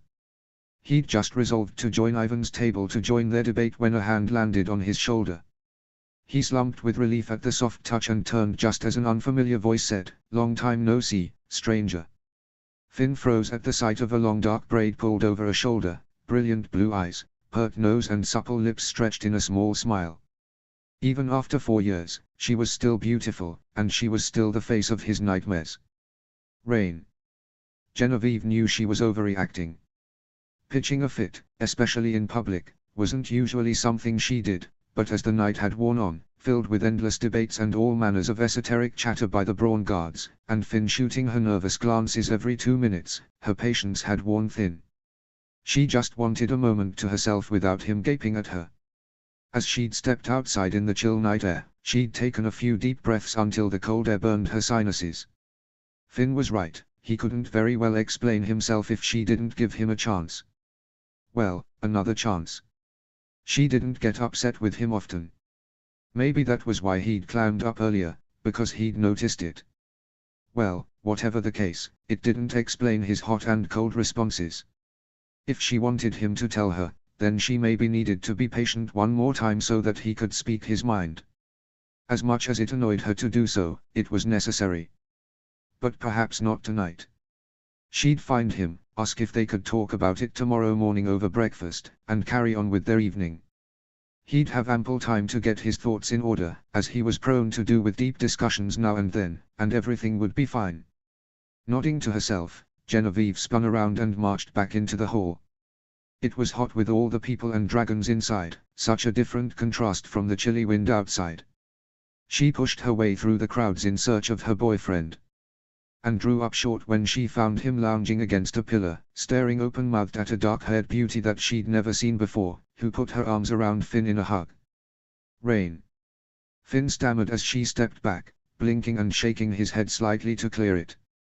This wasn't a crazy dream, though if it was then that would solve the fiasco he'd caused with Genevieve easily enough. But no, Rain was really here, standing in front of him with that growing smile that he remembered like he'd seen it yesterday. "What are you doing here?" "I came with the delegation from Brawn, silly," Rain said. "I thought that was obvious." "Oh, right." Finn swallowed and glanced around. "Just for fun." "Well, I'm a humble tavern worker no longer," Rain said, gesturing down at the pin on her shirt. "For the last year and a half I've been a coordinator for the guard. I assist with housing and coordinating schedules and such." "Oh, that's cool." "Yes, it's so much better than waiting tables." Rain flicked her gaze at his own assortment of armor. "What about you? How are things?" "Oh, good. Just helping out some friends, serving as a buffer between the chieftains." Which I suppose explains why you're wandering the hall alone, as if in search of someone. Though she wasn't being overly flirtatious, just friendly, Finn had a bad taste in his mouth. She was smart and pretty, and those had been two key factors in making friends with her so quickly. He felt hot at the collar, hoping he wasn't blushing. He hoped it was just the heat of the room. When he didn't reply, Rain shrugged. Well, since you're familiar with Jet, I'd love a tour. You did train them last year, right? Finn nodded, unsure what else to say or do.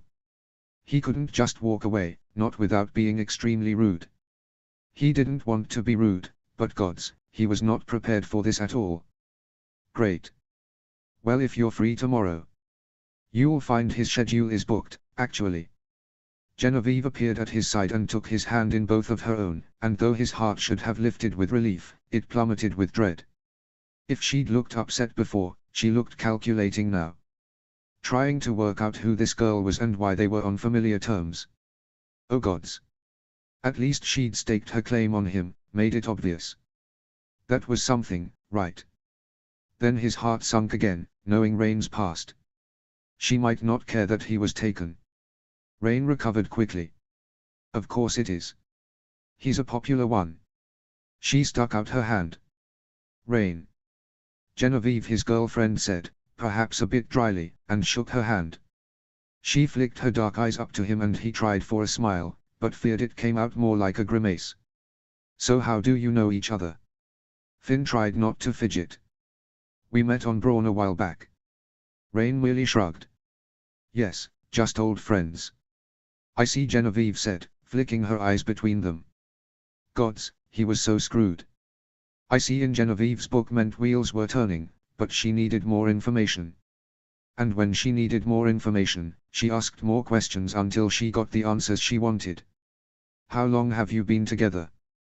Rain asked with keen interest. Almost a year, Finn said, thankful for the note of pride in his voice as opposed to a squeak of fear. When I came to train the Jetans, she just couldn't resist me. A flash of amusement appeared in Genevieve's eyes then, and he nearly sighed with relief. He does love to talk about himself, I've found. Ah, but don't you worry, Rain said with a smile. You've got a keeper. And just like that, his relief snuffed out like a blown-out candle. The meaning behind the words, whether intentional or not, were only fuel for the fire, and they weren't lost on Genevieve. The words implied history, a past relationship. Besides, how would Rain know if he was a keeper or not? She'd been with him during his darkest moments, his most desperate, intimate moments. She knew nothing of the lengths he'd had to go, the mountains he'd had to climb to pull himself out of the depths of hatred and despair that he'd thrown himself into. Many friends and family members had been there to help him, and it made sense that Rain had not been a part of it, but the other girls in his life had. Helga, Inga, and finally, Genevieve. These were the girls who could say if he was a keeper or not. They knew his whole story, his past, and the things he'd done to turn his life around. What was Rain but a girl who'd taken advantage of a desperate, lonely boy? Sure, she'd felt bad, sure, she'd offered to help him. But she was a small speck on the map of his life. A small speck that would have destroyed his life even more than it had been. She didn't know him. They weren't old friends. And he didn't want to pretend that their relationship was anything other than what it was. Toxic. Worry appeared in Rain's eyes before he looked away. He couldn't do it for another moment or he might be sick. Well, Rain said. I must attend to my men before the night is out. It was nice to meet you, Genevieve. Finn wasn't sure if Genevieve had nodded or hadn't replied, but moments later, Rain was gone. He only felt the smallest bit of relief, followed by dread that coiled his stomach in painful knots. Who was that? Genevieve asked quietly. No one. Finn whispered. Then why are you shaking? Finn pulled his hand from hers and swallowed hard. Embarrassment and terror engulfed him and he didn't know what to say. Genevieve stepped in front of him with her arms crossed. So, we're back to not talking. No, it's nothing. Really. Because from where I'm standing it looks like a whole lot of something. Genevieve glared in the direction Rain had disappeared. Who is this mystery girl from Brawn whom you've never spoken of? She's nothing, just an old friend. Genevieve demanded, turning her blazing eyes back on him. Yes, that's what she said, but you said nothing. In fact, you said nothing of interest, and instead stood there looking afraid. You, the loyal fearless Finn, who holds all his dearest friends close and stays in touch, just happen to have a secluded old friend a few leagues away that you've never mentioned. It was too hot in here. He couldn't breathe or have this conversation, not today, not now. Finn. He felt hot and fuzzy all over and turned toward the door. He bumped into a few people and muttered apologies, probably looking like an insane drunk to any who saw, but he didn't care. He just needed to get outside where there was fresh air, where he didn't have to share the same air with Rain. Finn shoved the doors open and nearly tripped down the stairs before catching himself. He took a few deep breaths, trying to calm the pounding of his heart. Slowly the hot and fuzzy feeling went away, replaced by the cold October air. Gods, this can't be happening, he muttered, shoving a hand through his hair. And what exactly is that supposed to mean? Of course Genevieve had followed him outside. Whether in worry or wanting answers or both, she'd followed him. Finn rose to his feet and tried to meet her eye without flinching. Jenny, I met her on Brawn once, but... But what? Genevieve asked. And for the first time in the year they'd been together, he saw true fear in her eyes. Gods, what should he say?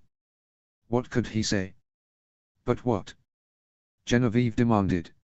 Is that why you're always holding back with me? Have you been seeing her? No. Finn cried desperately. I'd never do that to you. Then why was she so familiar with you, and you acted like a deer in the torchlight? It was a mistake. In his 18 years of life, after all the hardships and cruel, horrible things he'd said to people, he'd never regretted any of them more than he did those. Genevieve stared in growing horror, her eyes welling with tears. No. She blinked and they slid down her face. You. Finn shook his head and raised his hands. Jenny. Genevieve shook her head and stepped away from him. It's not what you think. And you would insult my intelligence as well. Genevieve shouted, and he flinched. After everything, I still wasn't good enough for you. You go to Brawn once and just couldn't resist the closest pair of pretty eyes that looked your way. No, that's not what happened. Genevieve shoved him in the chest and ran down the stairs. Jen. Finn ran after her and nearly tripped on the final steps when he grabbed her arm and darted in front of her. Genevieve, please, listen to me. Tell me this then. Genevieve gasped into the cold air, flurries of snow beginning to fall and landing in her hair. Tears tracked down her face and she choked on her own breath before pointing at him in the chest with a shaking finger. Tell me the truth. Every time we kiss and you pull away and say you don't want to go too far, that you want to do the right thing, tell me it isn't because of her. Because you feel guilty that you screwed up once, you don't want to do it again with me. Tell me that, Finn, and I'll leave it alone.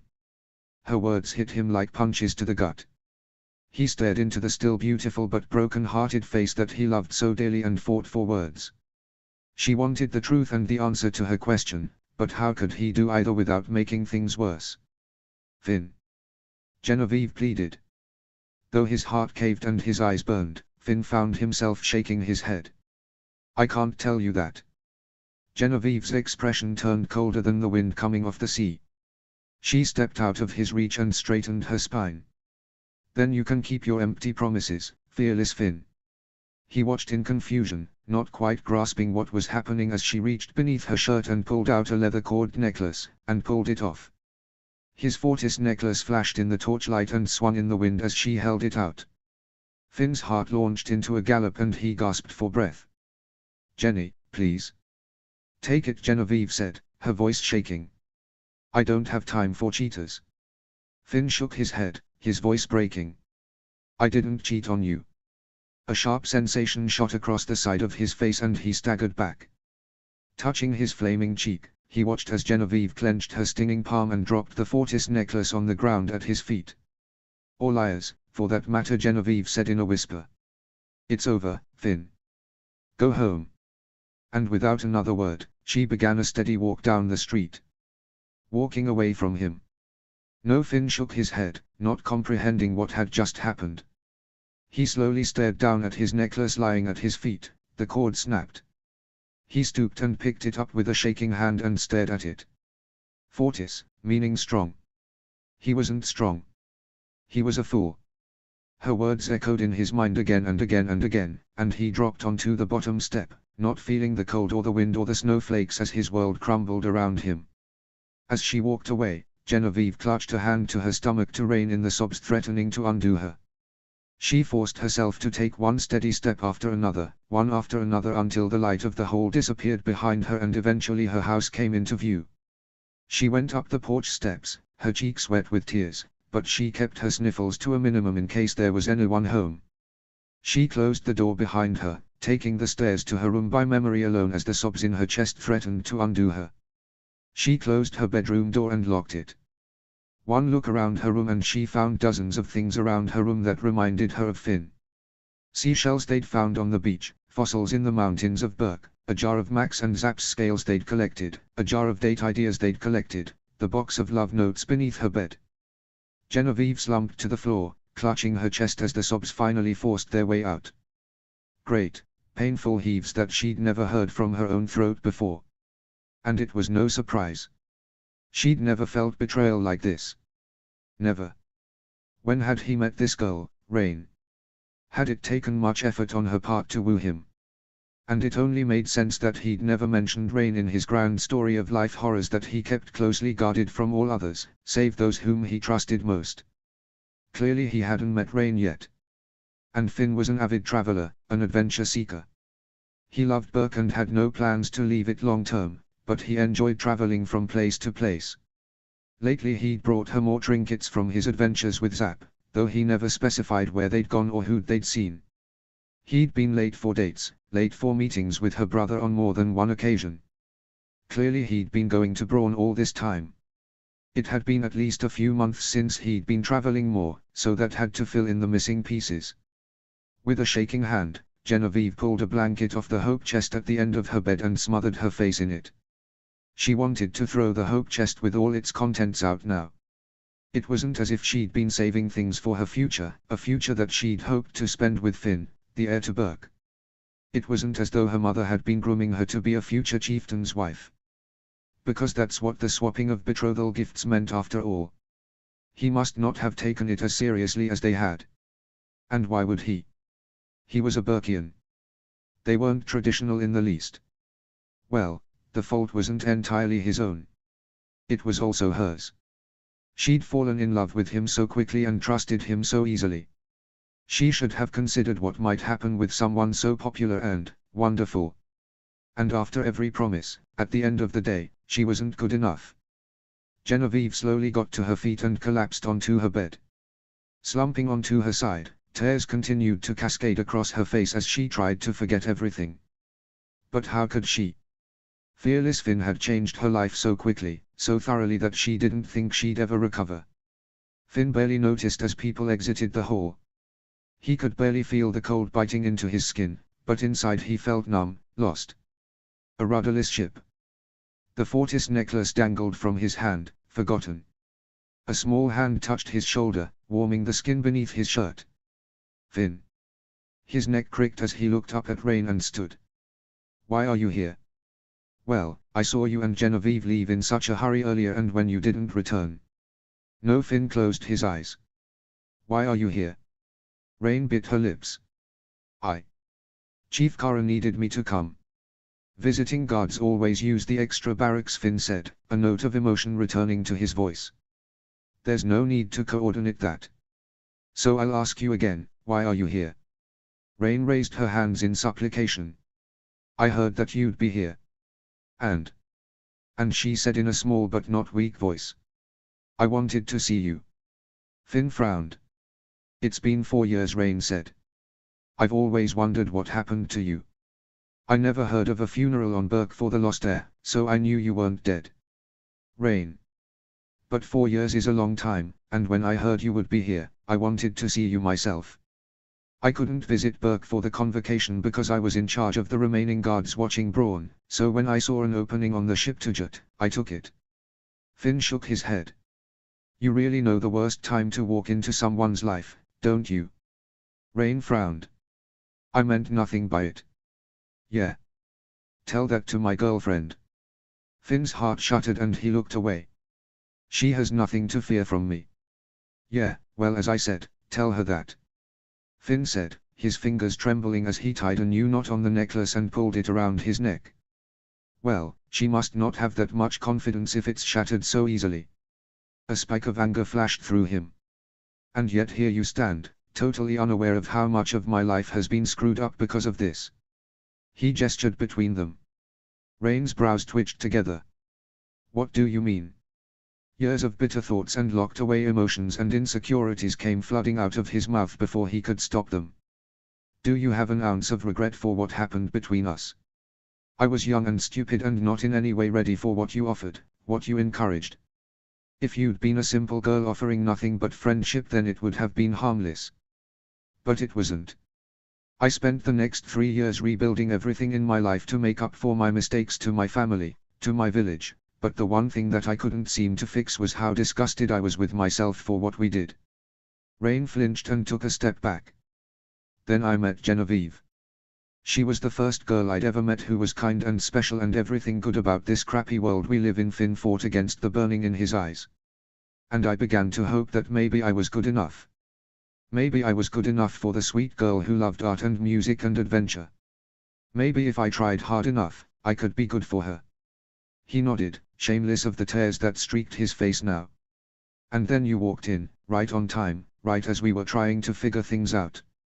When I couldn't find words to explain my insecurities, the woman who is the face of my insecurities walks in, and ruins everything. Rain shook her head. I meant nothing by it. Finn, I didn't mean anything. Tell her I'm sorry, just explain to her what happened, and if she's as good as you say, she'll understand. I truly only meant to see how you were. I didn't mean to ruin your relationship. Finn shook his head and looked away. Rain didn't get it. It was so much deeper than that. She truly thought that her actions, both then and now, were harmless. But both instances had caused so much pain. And now he had to pick up the pieces and tell Genevieve the truth.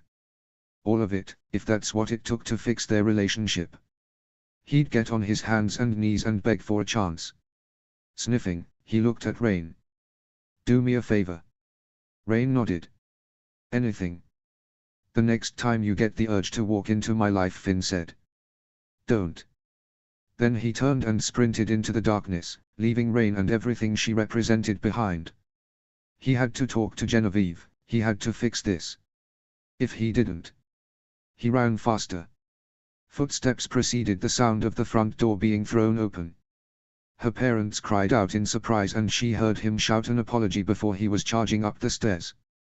That's how he'd been the last year. Loud and carefree, tramping his way into her life like he hadn't a care in the world. A knock sounded on her door and Genevieve squeezed her swollen eyes shut. The doorknob jiggled but the lock held. She knew he'd try to come in. Jenny. Please, open the door, let me explain. A fresh wave of sorrow washed over her and 2 more tears slipped out. Like she wanted to hear the finer details of his tryst with another girl. He'd tell her that in a brief moment he was weak and one thing had led to another, and it was a mistake, all a mistake. But it was okay because he truly loved her and it would never happen again. That was what all cheaters said. They'd say anything to make amends right now, but they had no intention of fixing their long-term habits. She would not fall prey to his pretty words, no matter how much he begged. Never again. Jenny, I'd never do anything to hurt you. Anger rose above the sorrow, and she somehow found the strength to sit up. A glance in the mirror showed a red swollen face and hair sticking up in all directions, but she didn't spare herself more than a passing glance. Swallowing, she stood and unlocked the door. Just as she'd pictured, Finn's expression was wretched. A bit of hope and relief flashed in his eyes and he opened his mouth to speak.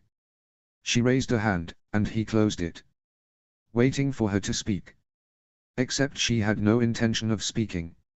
Not to him anyway. She brushed past him and made her way down the stairs, wrapping her sweater tighter around herself. Finn followed at a short distance, confusion eking from every pore. Her parents were muttering to themselves in confusion and froze at the sight of her as she emerged down the stairs. She must truly look terrible then. Shaking and gritting her teeth to keep from crying as they approached her with looks of concern, Genevieve said in a quavering voice, "Get this lying, cheating reprobate out of our house. He doesn't deserve to be here." She turned a tearful look toward Finn, who stared at her with a look of horror and crushed hope. "And he does not deserve to wear the Sullivan crest." "What?" Kiev spluttered, staring between them. "What happened? Jenny, tell me what." "No." Genevieve bit out. Her head hurt, her heart and stomach hurt. She didn't want to talk about it or she'd burst. "Just make him go away." And taking her mother's hand, she pulled her down the hall toward her parents' room.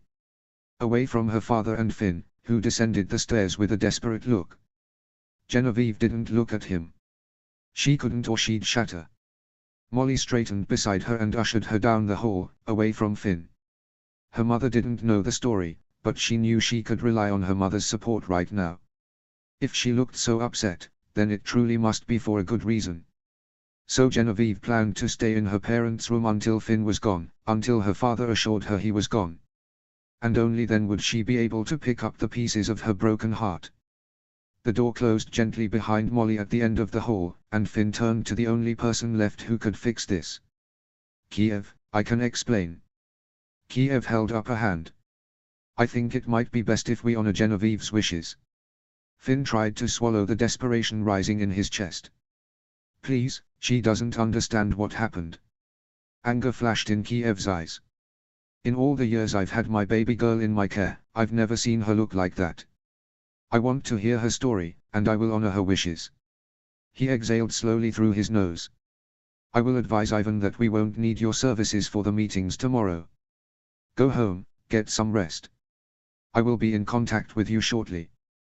Clipped. Firm. Unyielding.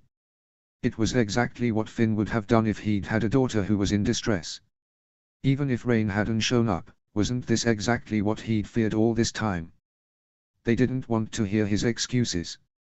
They were no justification for his mistakes, regardless of when they happened. The Sullivans expected better. Genevieve deserved better. Even if they knew the real story, they'd probably think of him as damaged goods anyway. And no matter how hard he tried, he simply wasn't better. Though his eyes burned and he clenched his jaw to keep it from wobbling, Finn nodded and took the stairs to gather his things. If Genevieve wanted him gone, then he'd go. He hadn't unpacked everything, so it didn't take long. He paused on the threshold of the second floor and stared at Genevieve's door, which stood ajar. He approached and stared around her room, which smelled of her perfume and contained many memories of their relationship. Swallowing the lump in his throat, Finn pulled off the Sullivan crest and ran his thumb over the grooved golden edges. For a moment, he had thought he deserved it. That he'd found a second home here. Maybe it had all been a dream. A fantasy that he'd conjured up where he'd fit into a family that loved him as if he was one of their own. The better half of their daughter, sister, aunt. But it wasn't true. Now it was over, because he'd never told her about Rain. Because he'd been weak and afraid and cowardly. Now he'd lost everything that was good and pure. Suddenly that bright and happy future he'd envisioned just hours before seemed like a distant memory, filled with shadows and cobwebs and crushed hope. Clenching his fingers around the Sullivan crest, Finn allowed himself one last look at the bedroom of the girl he loved before he walked away, his heart splintering with each step until he felt nothing at all. Chapter 4, The Honey and the Hatchet Part 2. Chapter text. Genevieve barely slept. Unable to move after telling her parents the entire story, their expressions growing bleaker as it went on, she'd ended up falling into a restless sleep in their room. Now it seemed she'd woken before the sun, as it was still dark. Her mother slept soundly beside her and her father was nowhere to be seen. He'd probably fallen asleep elsewhere. Instantly she felt guilty. She shouldn't have kept them up half the night, let alone stolen their bedroom. No matter how upset she was after last night's events. Genevieve sat up and left the room, hardly daring to breathe. She indeed found her dad snoring on the couch and tiptoed up the stairs to her room. The blanket was still balled up on the floor. She bent to pick it up and knocked into something dangling from the doorknob, which jangled against the wood of the door. Genevieve froze. It was the Sullivan crest. With trembling fingers, she pulled it off the doorknob and closed the door. The metal was cold and dull in the pre-dawn light. Apparently Finn had left it there before he'd gone. And why wouldn't he? She'd had him kicked out, hadn't she? She'd told her parents, right in front of him, that he didn't deserve to wear her family's crest. And maybe he agreed with her. Maybe, after all the hot and cold, back and forth indecision that had risen between them, which he'd avoided at all costs, he'd truly realized that no, he did not deserve to wear the Sullivan crest, which was a token of honor and loyalty. He did not deserve her. And the thought that he'd given up so easily, that the stubbornness had fled him as quickly as breath on a cold wind, set a fresh wave of tears pricking her eyes. Holding the crest tightly in her hand, Genevieve crawled into her bed and tried to stifle her cries with her pillow. Had it all been a lie? An entire year, wasted. When, exactly, had he met this other girl and decided that he had the option to choose between them? That he could split his time and efforts? Or perhaps he wasn't regularly seeing Rain at all. That did not explain why he continued to hold back. His guilt was his own poison, and by not confessing it to her and stubbornly avoiding it altogether, the ruination of everything they held dear was his own fault. This thought only made her feel more miserable. If she was justifiably right, then why did it still hurt so badly? It was shaping out to be a lovely Tuesday morning. At least that's what Hiccup thought as his wife emerged from the washroom with her hair freshly braided. He paused mid-step from the kitchen and stared, unable to look away. Astrid stared back at him with mingled amusement and surprise. "What? You're looking beautiful today, lady." Astrid rolled her blue eyes. "I look the same as I do every day. See." She gestured at her texture red shirt, armored skirt and leggings, and fur-lined leather boots. "Every stitch and hair in its place, as it should be." "Exactly what I said." Hiccup set his hands on her face and kissed her soundly. "Beautiful." Snorting, Astrid gestured at him with a hand. "And you look, well, you've had better days." Indeed, it was true. As he'd been sick with a horrible cold the last few days, thus grounding him from going to jet with Finn for the meetings between Ivan and Kara, he'd barely had the energy to change out of comfortable clothes and take a bath, let alone see to his hair or anything else. Not that he cared, of course. Nevertheless, he was feeling much better. But Astrid sat, patting his cheek before aiming for the kitchen. "At least you've got your color back. You've been paler than a glacier the last few days." "I felt paler than a glacier, if that's at all possible," Hiccup said, sipping his coffee in a loud, obnoxious manner that set his wife glaring. "I didn't miss that. Maybe you should get sick more often so you drink coffee less often. The house would be too quiet without my endless slurping. It's disgusting and vile, not to mention."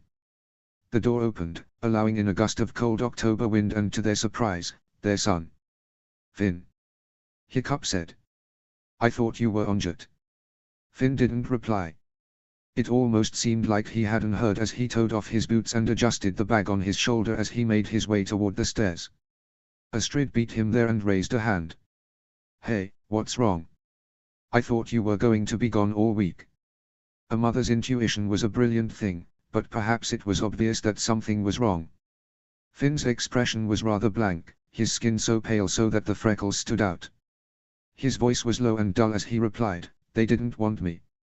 Without another word he pushed past Astrid and disappeared up the stairs.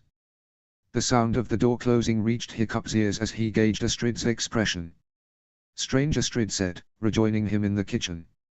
"Ivan was insistent that he wanted someone from Burke to be there." "Right. So why change his mind?" He was a bit pale. Astrid scowled at him. "I hope he didn't catch your cold." "How could he?" Hiccup asked. "I was in bed the last 3 days and didn't see him off." "Who knows? He must have left early if he's getting home now. I'll let him rest and check on him later." Finn dropped his backpack onto the floor and stared around. Bed, check. Desk, check. Dresser, still there. Bare decorum, obviously. The room was exactly as he'd left it yesterday. So why did he feel so empty? Pressing his back into the door, he slid into a seated position.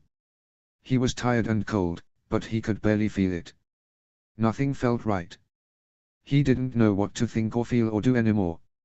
After leaving Jut, he and Zap had flown back to Burke. He'd debated on waking the pups and bringing them home, but they'd been so comfortably asleep beneath Max's wing that he'd opted to leave a note in the Sullivans' barn. One way or another, he'd have to come back for the pups, but he wouldn't risk their lives in the middle of the night in the open sea. It was just as well. He'd been so restless and upset, he and Zap took a few detours. There were things he needed to check on anyway, that he previously hadn't had time for. Well, at least he'd gotten something done in the aftermath of losing everything important to him. Which wasn't strictly true. He still had his family, a home to go back to, Zap, his friends. He'd experienced loss in the worst way before. But this was perhaps just as bad. A bit numbly, he pulled out his Fortis necklace. Still the same as ever, softened and yellowed with age, but instead of his neck, it had been around Genevieve's for the last year. There had once been a time that he wouldn't have taken it off for anyone. That it had been the most important thing in his life. He'd traded it for Genevieve, for a symbol of her family's, as a promise to take care of her, to plan to marry her someday. Except he didn't deserve her, and she certainly deserved better. It didn't matter that they'd said things and made promises. At the end of the day, he'd screwed up and lost his shot. A small voice in his head reminded him that they hadn't exactly offered him the choice to explain, but he shoved it away. What did that matter?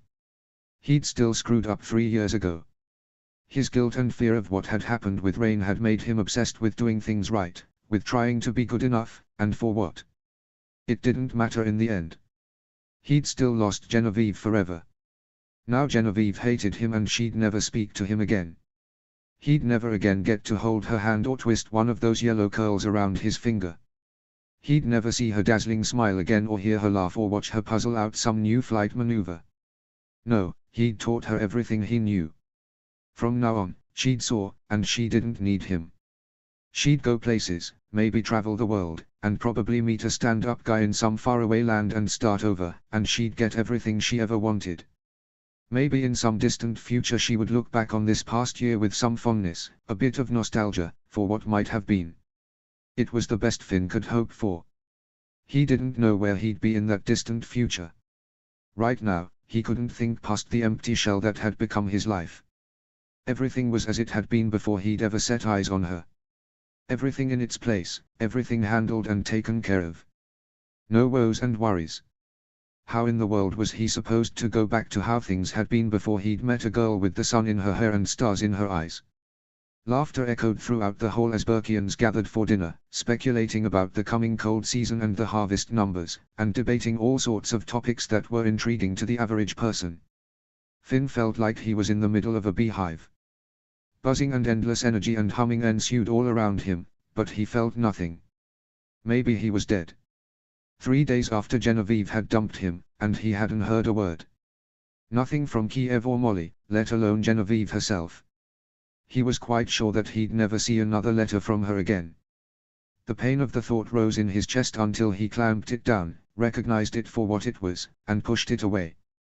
He was on duty and needed to focus. What he wouldn't give to be stationed outside in the cold. Technically he could give himself that option, seeing as he was the captain.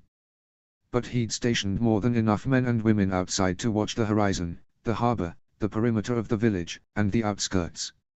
He really had no reason to go outside, except to brood and avoid being seen in public. Which he'd been doing a lot lately, and people were starting to notice. His parents had poked and prodded him with questions the first day of his return, and he'd finally brushed them off with some errant excuse. He hoped they'd chalked his mood up to annoyance that he'd traveled all that way just to be told he wasn't needed after all. But he knew better. They knew something was wrong, and so did his friends. As guards, Helga, Thorin, and Evan had taken their post orders with little complaint, but had regarded him with confused stares. Cliff and Taryn had asked his opinion on a wedding location and he'd nearly choked on his drink before walking away. Gobber knew better than to ask questions, but he still felt the old man's eyes on him all the same. And then there was Eric and Adriana. She'd invited him to help them move into their new house 3 times now, and he'd declined each time with excuses of business or catching up on work. Of course, he had nothing to catch up on. He'd made sure everything was done to completion before he left for Jet. Unfortunately, Eric knew this fact, as he also was on the guard. Eric didn't take shifts often, but with his impeccable aim with his Jatan bow and arrows, Hiccup had insisted on it. It would be a hard loss if they needed a sharpshooter and found themselves lacking. So Eric was a filler role. If they ever found themselves short a guard, they'd contact Eric, but he always had the option to turn it down. Finn wondered if he'd take a shift more often now that the house was finished. Once they got moved in, anyway. As it was, Eric knew Finn had little to catch up on, and he could read Finn's moods just as well as Adriana. Ergo, they knew something was up. Sighing through his nose, Finn took a wide turn around the hall, eyeing teenagers and the most rowdy of Burkian folk. A group of men were gambling over cards and laughing raucously, but it didn't seem to be getting out of hand, so he moved on. He was just nearing the doors, opting to get some air from the stuffy atmosphere, when it happened. "Hey, Finn." He turned to the girl in question and found a few teenagers sitting with her at the table, including Inga, Alton, Eric and Adriana. He thought the combination of individuals a bit random, but his thoughts shut off when the girl, Kylan, spoke again. "When is Genevieve visiting next? Cliff and Taryn want to include dancing in their wedding and she was going to teach us." All the air seemed to suck from his lungs. In the growing silence, Finn could feel the pressure of all the eyes on him. Kylan's smile faltered, and as Finn felt his skin flush, like the fires had suddenly been stoked in the fire pits nearby, he saw Eric's eyes narrow slightly. Finn didn't remember turning on his heel, but suddenly he was stalking for the door, flushing with horror or embarrassment or something else. He didn't know what to say. What could he say? He'd been avoiding people all week, his family and closest friends knew something was wrong, and now this. He shoved the double doors open with a bang and took the stairs as fast as he could. It wasn't fast enough. He knew with his closest friends, someone was probably following him, and he couldn't talk about it right now or he'd shatter. He climbed the thick stone banister and jumped the 6 feet to the ground below. He ducked into the shadows of the trees and tried to catch his breath. The cold air felt good on his sweaty face, but it wasn't until he wiped a hand over it that he realized it wasn't only wet with sweat. It was raining. Gods, this was pitiful. He shouldn't be affected by this so badly, but he was, and he couldn't handle it. The overwhelming guilt and pain of missing Genevieve surged through him and he bit his lip, trying to force the emotions to go away. But he knew from experience that he couldn't wish this sort of pain away, and he couldn't ignore it. It was going to come out sooner or later. On a whim he threw back a fist and slammed it into the nearest tree trunk. Pain flashed across his knuckles, up his hand, but it was something. He hit the tree again. And again. And again. The pain was an anchor, an outlet, something to make him feel something, anything other than this crippling guilt and misery, or from feeling nothing at all, like a weightless cloud that had no purpose or destination. The rain was pouring now. Lightning flashed and he saw red mingled with the rain flowing down his wrist, but he kept hitting the tree until he could feel the bark embedded in his skin, until it was as raw as his heart. Finn. The high-pitched squeal of shock cut through him, and for a fleeting moment, he thought it was her.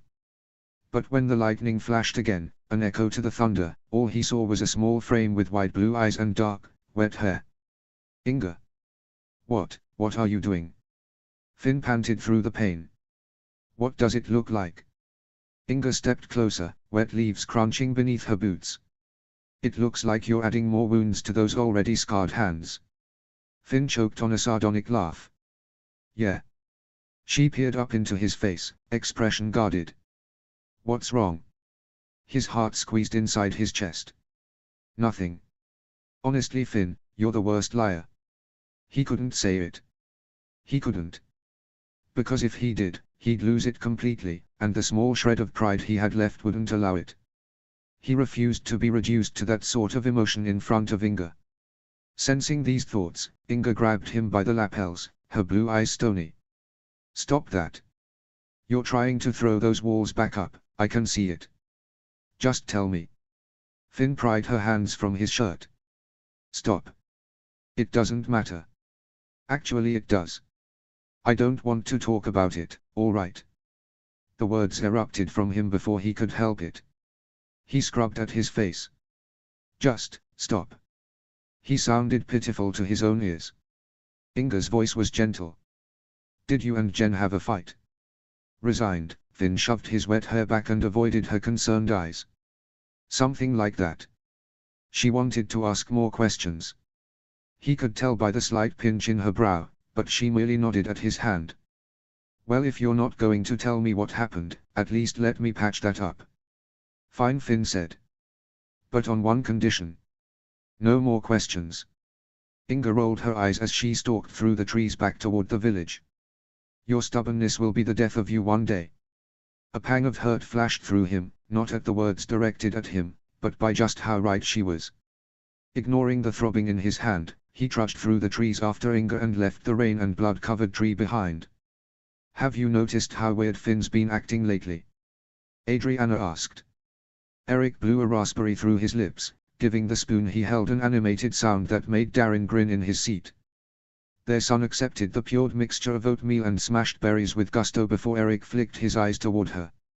Yes, we had this conversation 10 minutes ago. You saw how he looked when Kylan asked about Genevieve. Adriana planted her hands on her hips and stared him down. I thought he was going to throw up. I know. Mom and Dad said he's been acting strangely all week, not to mention ignoring everyone. And when he's not ignoring everyone, he's real snappy, Eric said, giving Darren another bite. You should have seen the look on Gustav's face yesterday when Finn told him to either shut up or he'd lose his tongue. Well, in Finn's defense, Gustav never shuts up. True, but he wasn't being particularly obnoxious, Eric said, swiping the mess of food off Darren's face. Why you gotta be so messy? Darren grinned and slapped his meaty fingers against the tray attached to his chair. He turned in his chair to peer at Adriana, who gave him a smile, albeit distracted. It had been bothering her all morning.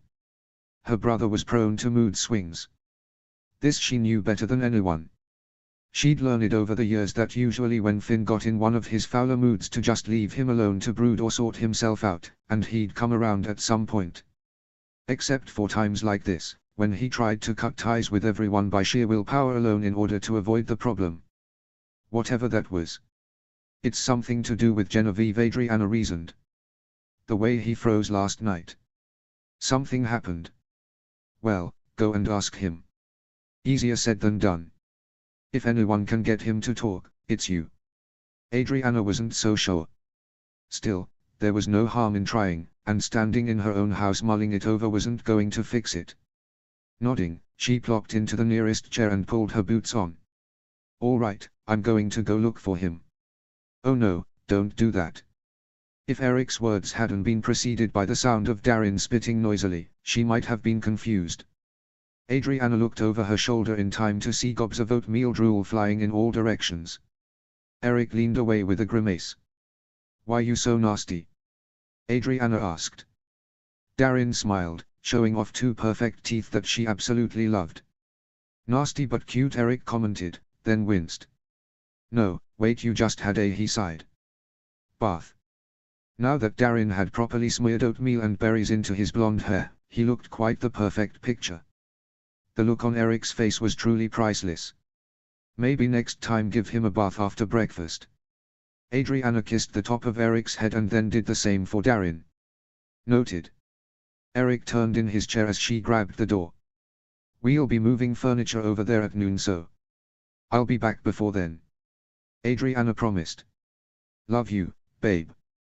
Good luck. Adriana grinned and shut the door behind her. She shuddered in the brisk fall wind and strode to the hatchery down the street. She greeted the guards posted at the doors and asked if they knew where her brother was. They didn't, but suggested she check the guardhouse office.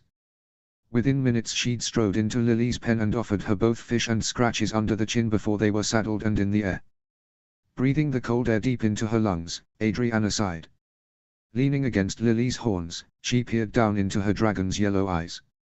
We don't have a lot of time, but I think we can take a lap around the village before we find Finn. What do you say, girl? Lily roared and turned toward the harbor where they would begin their usual route. It felt wonderful to be back in the air again, after so many months of being stuck on the ground. After having Darren, she'd waited about a month, annoying as it was, to fly again to make sure it was safe. But once it became apparent that she was able to do other things without issue, she'd sprinted to Lily's pen to fly at last. Saddling her dragon for the first time in almost a year had been such a joy, her fingers shaking in excitement, but muscle memory had taken over as if she'd never stopped flying at all. In the open air with nothing but the clouds and the wind and her best dragonesque friend, Adriana had cried with sheer joy. She'd never, ever take this freedom for granted again. As it was, her fingers were frozen and cheeks flushed by the time they took a long turn around the village. Lily's wings buffeted the air as they landed on the outcropping of stone just past the forge. She shook out her limbs as she dismounted and gazed up at the large brown building that was the guards' barracks.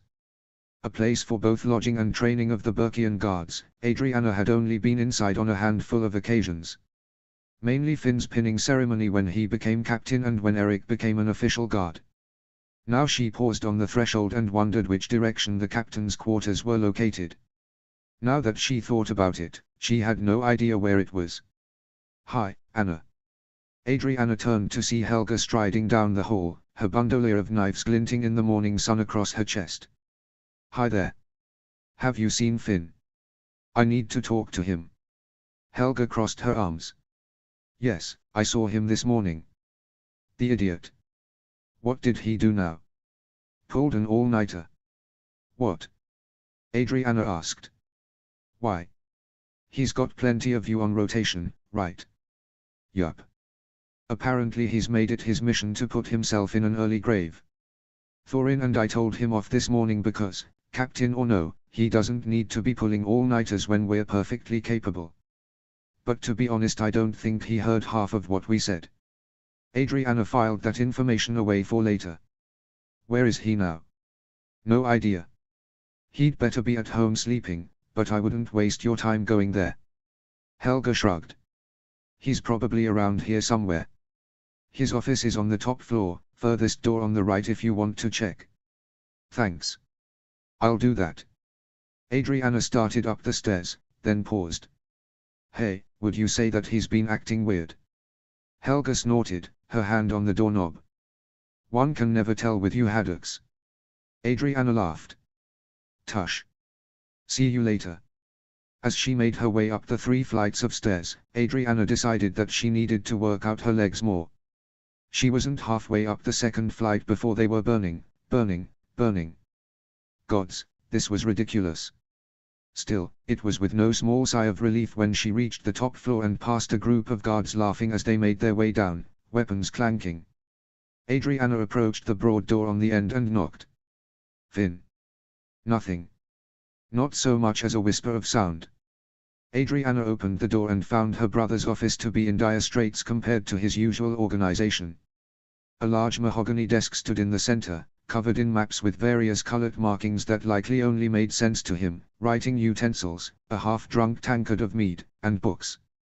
Papers had scattered across the desk and flitted to the floor, probably from the open window that meant that he'd taken to the roof. He liked to do that. The bookshelves were covered with old tomes of various ages and sizes, but Adriana would bet good money that he'd never touched them. The previous captain of the guard had likely left them for Finn's use upon his succession, not realizing he wasn't much of a reader. Frowning, Adriana took in the space with a sweep of her green eyes. Finn always tidied things up before leaving a workspace. Perhaps it was an old habit from working at the forge with dangerous weapons or because he couldn't stand mindless clutter, but either way, this wasn't like him. Adriana picked up the mug and sniffed it, before pulling away. She wasn't an expert on alcohol, but that was something stronger, like brandy or whiskey. She set the mug down and was just about to call to a guard who'd walked by the door, when she noticed a leather cord hanging out of a desk drawer. She'd know that cord anywhere. Pulling the drawer open, she was both unsurprised and dismayed to see the Fortis necklace lying on a bed of charcoal and paper clips. Adriana picked up the necklace and studied it in her palm. Okay. Something was definitely wrong. Because the last she'd known, he'd given the Fortis necklace to Genevieve as a betrothal gift last Snoggletalk. So what was it doing inside his desk drawer, as if he couldn't stand to see it, let alone wear it? Suddenly afraid, Adriana strode from the room without another glance back. She took the stairs as fast as she could. She didn't know where he was or how long it would take to find him, but she had to figure out what was going on. She carefully placed the necklace in her jacket pocket, ensuring it was coiled firmly inside so it wouldn't fall out in her travels, and quickened her pace on the landing. In her haste, she almost didn't catch the nearby guard's conversation, but it was the snippet of "Captain and out all night" that made her halt. "Excuse me," Adriana said. "Are you referring to my brother?" The young guard's eyes widened and his cheeks turned pink. "Sorry, Mrs. Larson." "Oh no," Adriana raised her hands. "You're not in trouble. I've just been looking for him. And Anna is fine. Mrs. Larson is my mother-in-law." "Oh." He chuckled awkwardly, and his co-workers rolled their eyes. "He's on the East Tower, watching the harbor. He dismissed me from my post a few hours ago and told me to make myself useful elsewhere." "That sounds like Finn," Adriana sighed. "Thanks. You just saved me a lot of time." "No problem." The guards nodded as she left. Lily rumbled in greeting as she stepped into the saddle and directed her toward the East Tower. It wasn't long before they arrived, what with Lily's strong wings covering the distance in mere minutes, but as they landed Adriana's eyes were already on the tower. And the 4 flights of stairs leading up to it. She sighed and patted Lily on the nose. Whatever her brother's mood, she didn't want to startle him by flying in, so she'd take the long way. Yup, she needed to work out more. Regardless, she forced herself to take a deep breath and calm her anxiousness. Whatever was wrong with Finn, he surely didn't want to be bombarded with more questions. She would need to be patient and calm and loving, no matter how hard it was to pry the information out of him. Though her stomach twisted with nerves, Adriana took the first set of stairs. With the sound of waves crashing on the shore, and gulls and terrible terrors squabbling overhead, Finn almost felt relaxed. There were no probing eyes or insufferable questions up here to annoy or bombard him. Instead he felt rather blank. He was past the point of exhaustion and frustration.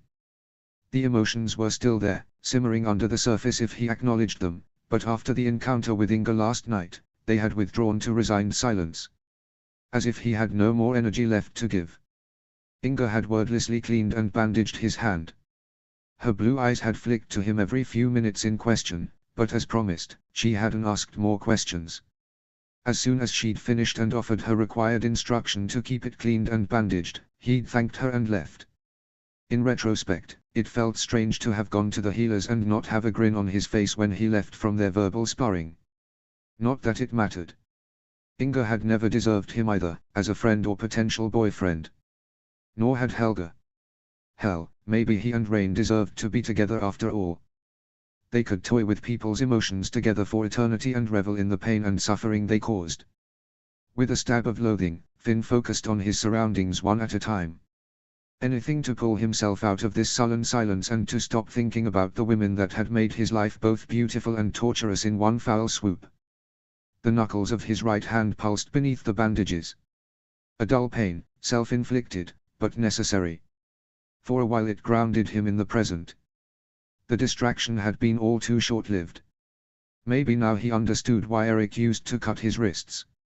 It was a distraction from the internal pain, an outlet, a way to grieve and take out that pain on himself instead of others.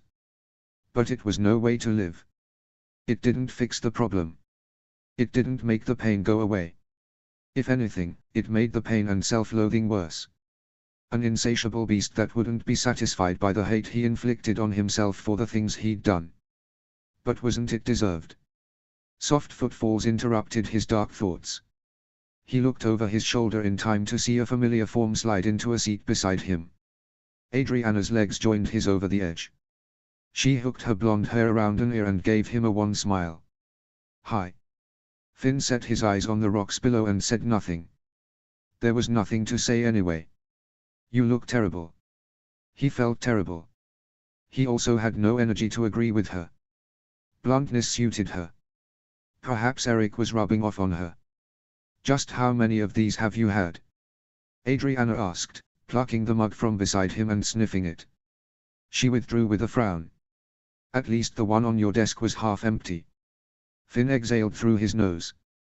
"Not enough." Adriana raised a brow, either at his response or the croak in his voice. Maybe both. I didn't realize you'd be such a sad drunk. I'm not drunk. I'm brooding. That's what I said. A quirk of her lips, and that's when he saw the victory in her eyes. The sass, the prodding. She'd gotten him to break the silence. Only a small part of him felt annoyed that she'd won.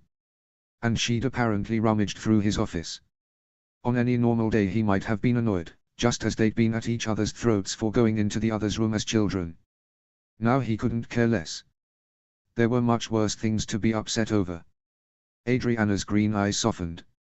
Finn. What's going on? Say something, he thought. Anything. Make it convincing, too, or she'll never go away. Then again, the thought of pushing her away, of seeing her walk away either hurt or frustrated by him made him pause. Finn swallowed. Nothing of interest. Really? Adriana asked, then tapped his bandaged hand. Then what's this? The tree was giving me an attitude, so I hit it. Was it barking mad? Finn groaned, but a small smile tugged at his lips all the same. Stop. No, Adriana said with a note of amusement, but her eyes were serious. Because you're upset about something and I want to help. But I can't if you don't tell me. And if cracking stupid jokes and puns is what it takes to get you to start talking, then so be it. Anna. Also, if you'd just said to leave me alone, I might have done it just because you said a pun. Finn leveled a glare but knew there was no fire behind it. He didn't have any energy for anger. All he had left was mute frustration. Adriana's smile faded. I found this in your desk. She pulled a tangled lump out of her pocket and his gaze snagged on his Fortis necklace. Didn't you give this to Genevieve? A dozen pained thoughts flitted through his mind as he stared at the necklace in her hand. After hours of walking in the cold rain, he'd sat in his office for a while with nothing but his swirling guilt and mead.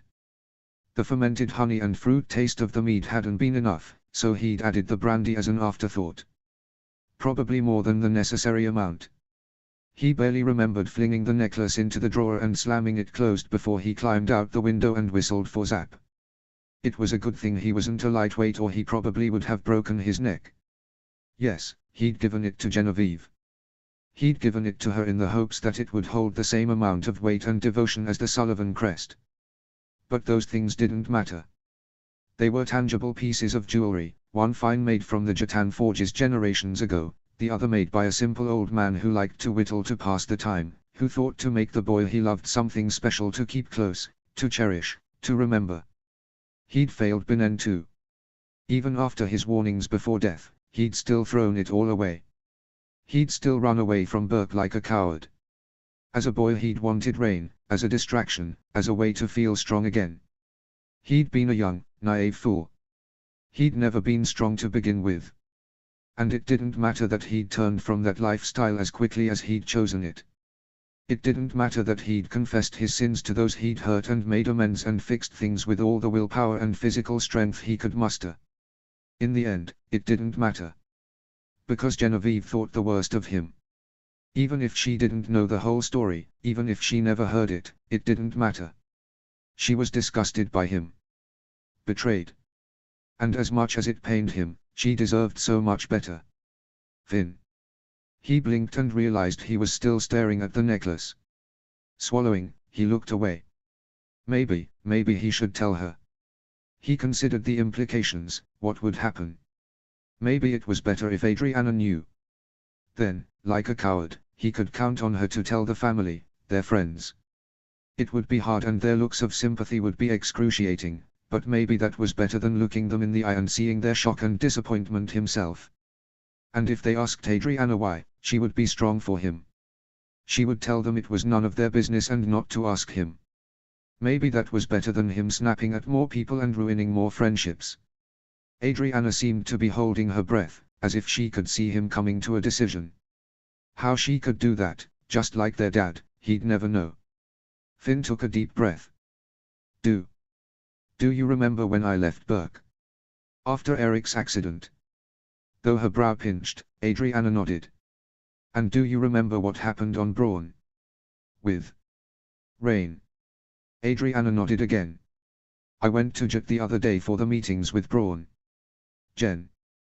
Gods, even saying her name was painful, but he somehow managed it. We had an argument and I was trying to figure out how to fix things, and then she showed up. Who? Rain. Adriana stiffened. What happened? Nothing at first. We just talked for a few minutes until Jen appeared and... Gods Anna, it was so uncomfortable, and Jen. You know how she is, she wanted to know who Rain was and how we knew each other. And did you tell her? Adriana asked. We both told her we'd met on Braun before. Rain said we were old friends. Her first mistake. Adriana said darkly. Yeah, because when she left, Jen kept asking questions. She was already mad at me, so add this to the mix. I panicked. Finn swallowed. I never told Jen about Rain. Why would you?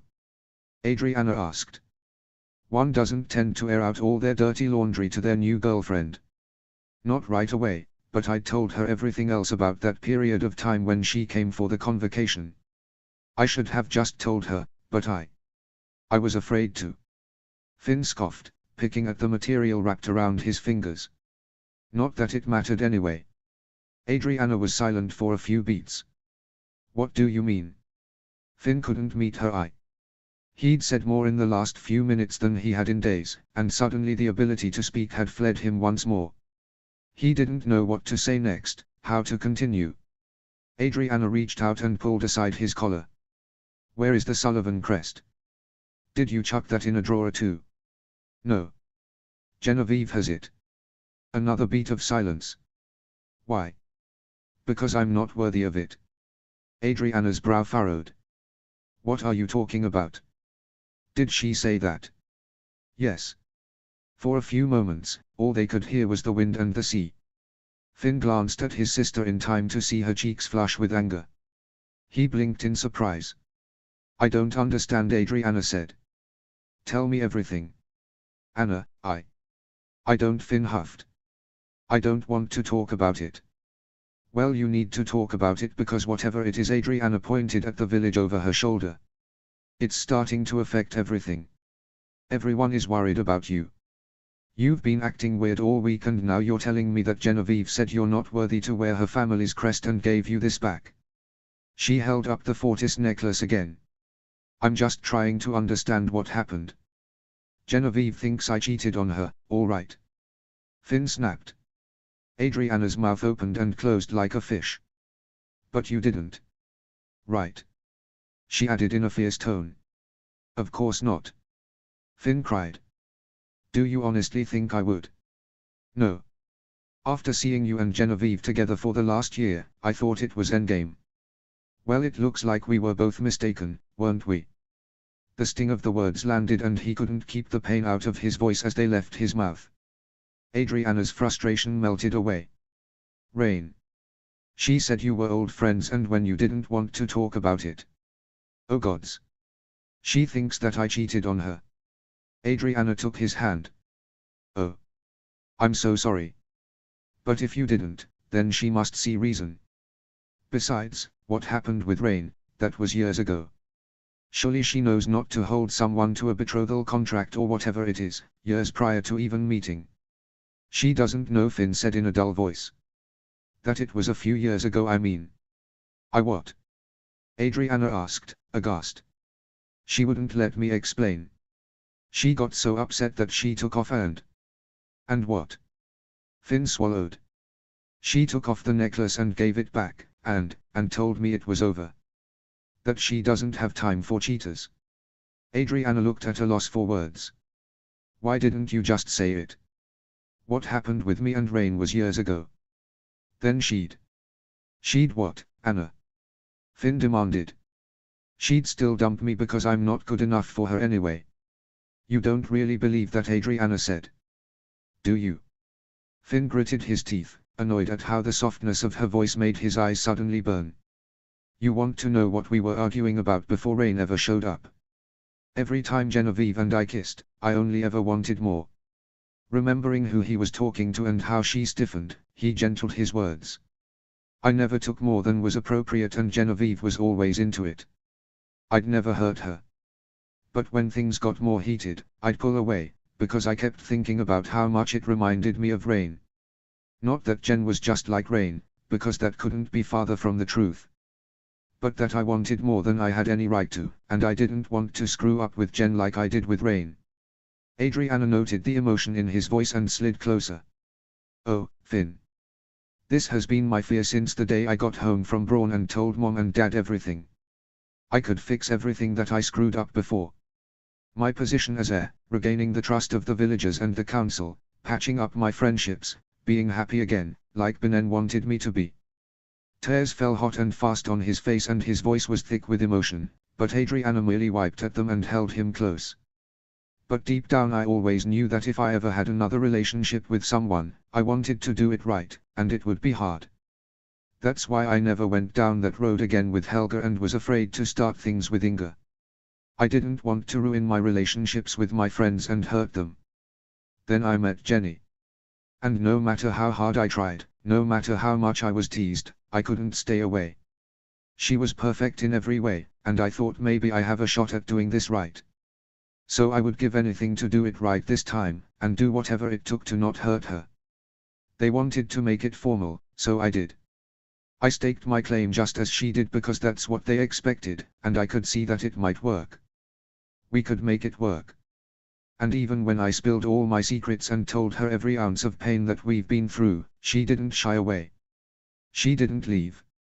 But in a moment of weakness and fear, I had the opportunity to tell her about Rain, and I didn't.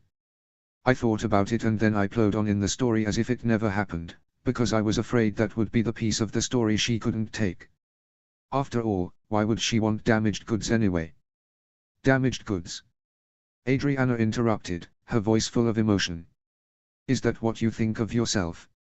Finn scrubbed at his face and tried to rein in his emotions. Listen to me.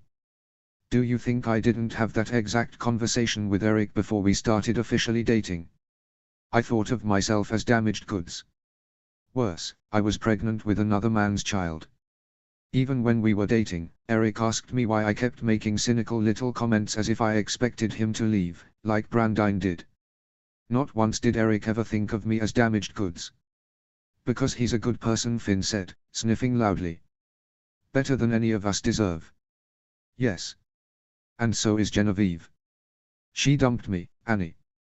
Too soon. Did she let you explain the whole story? Finn pursed his lips. Not really, no. And when I said I didn't cheat on her, she what? Finn swallowed. She might have slapped me and said she doesn't have time for liars either. His sister let out a slow breath reminiscent of Lily when enraged.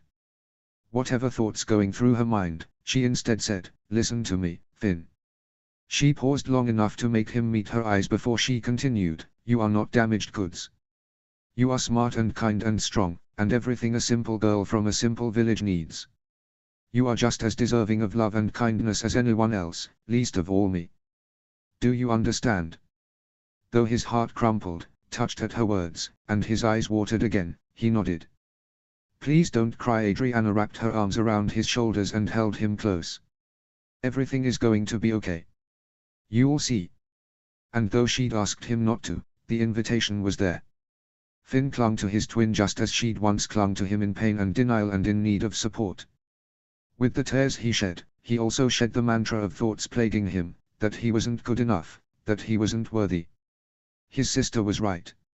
He'd made mistakes in the past, yes, and he'd been forgiven. Though she didn't understand the whole story, Genevieve had reacted too swiftly, too harshly. In an already trying moment, she'd understandably overreacted.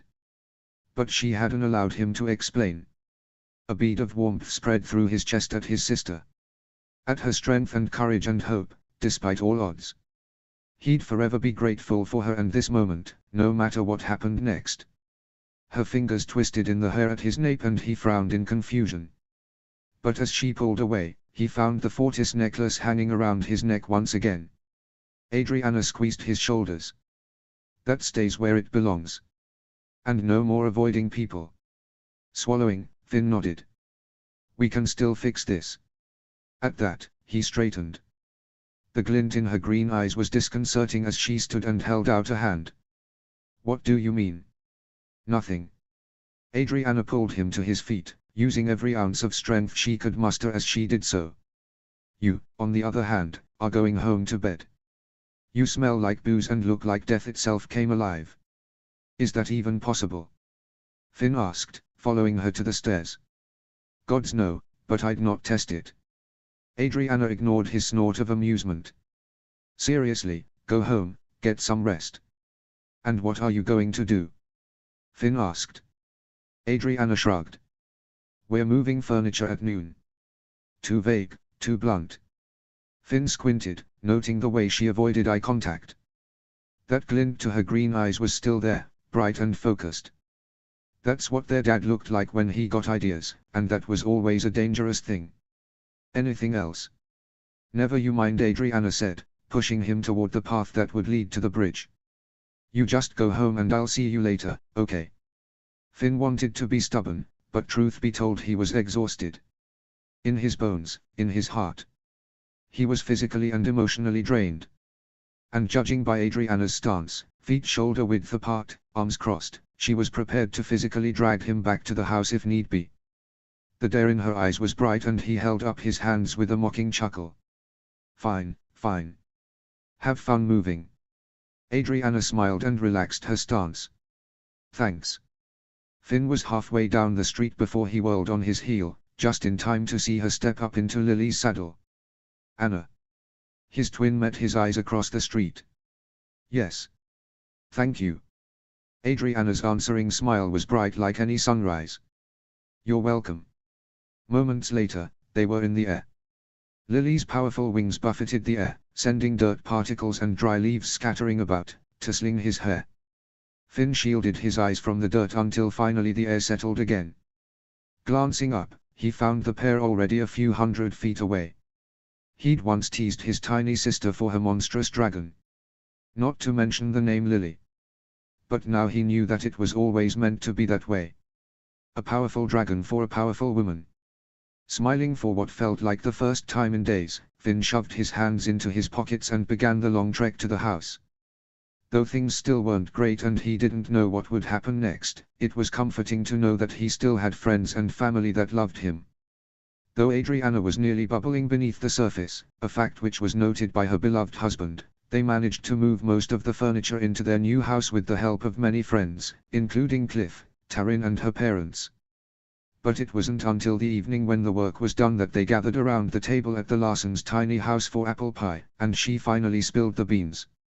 Notably, Cliff spewed his mulled cider across the table even as the others gaped at her. What do you mean she dumped him? Taryn asked in a shrill voice. Why? It's a long story and I won't go into details, Adriana sighed, giving Eric a meaningful look. But that's why he's been acting strangely the last few days.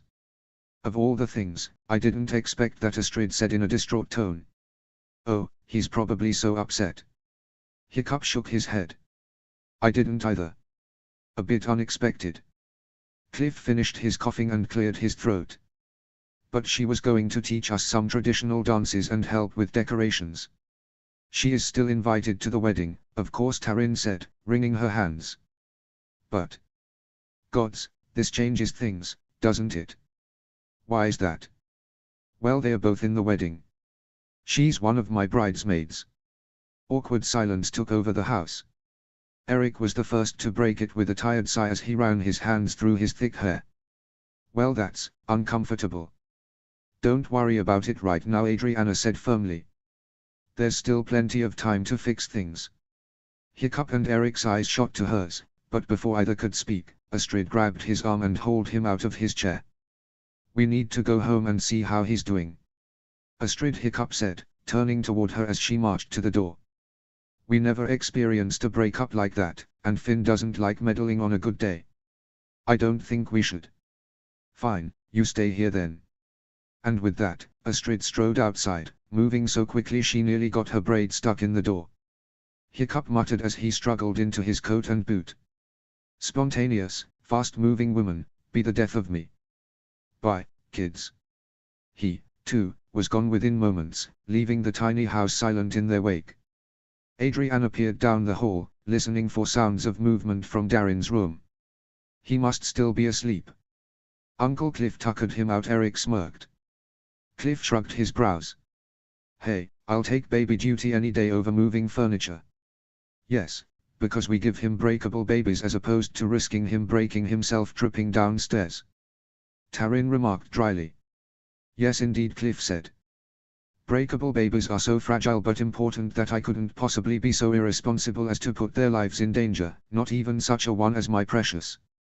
Meanwhile I, in my spontaneous exercises of life, must make responsible decisions so as not to die or irreversibly damage the members of my frame before a particularly important day, such as our coming nuptials.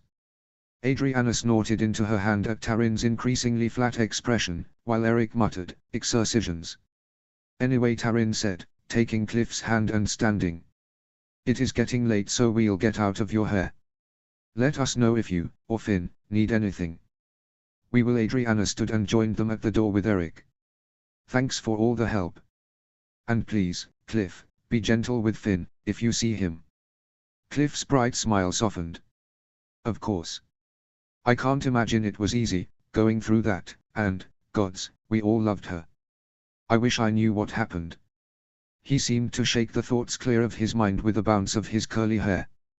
But never mind, we don't need to know. We love him and we'll be there for him. That's all that matters. Thanks. See you both soon. Bye guys, Eric said. And thanks. They watched their betrothed friends step into the dusky evening and laughed when Cliff spun in a circle and cackling, grabbed Taryn's scarf from her neck and darted up the street. The white scarf bobbed in the air like a streamer. Screeching with laughter, Taryn tore after him, demanding to give her back her floofy scarf.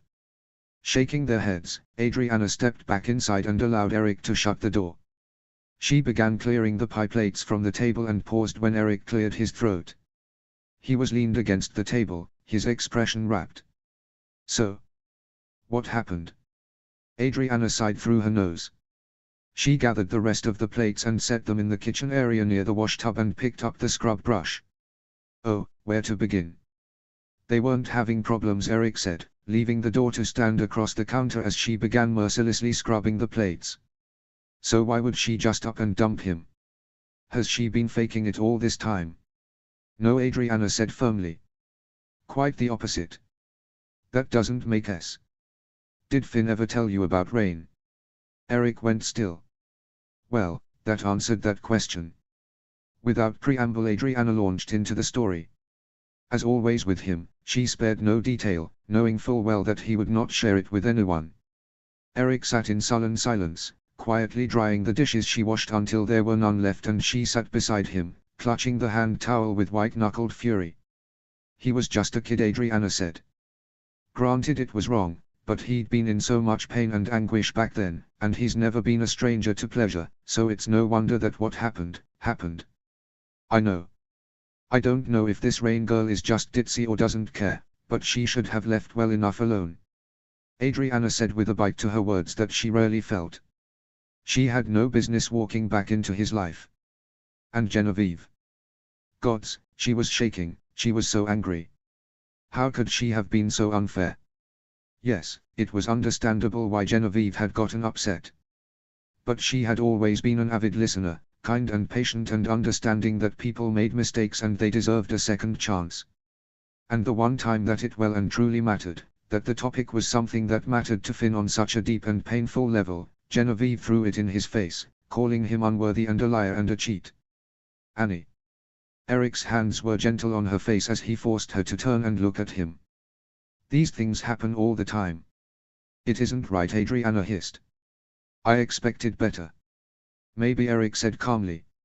It sucks. Like Cliff said, we all loved her. She fit in here like a glove, and she was good for him in so many ways. He was good for her in so many ways. But that doesn't matter now.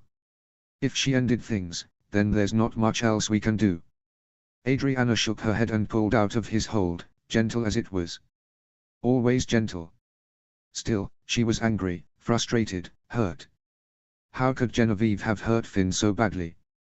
And clearly if Genevieve was so hurt by the idea that Finn had cheated on her, then she was just as hurt by the breakup.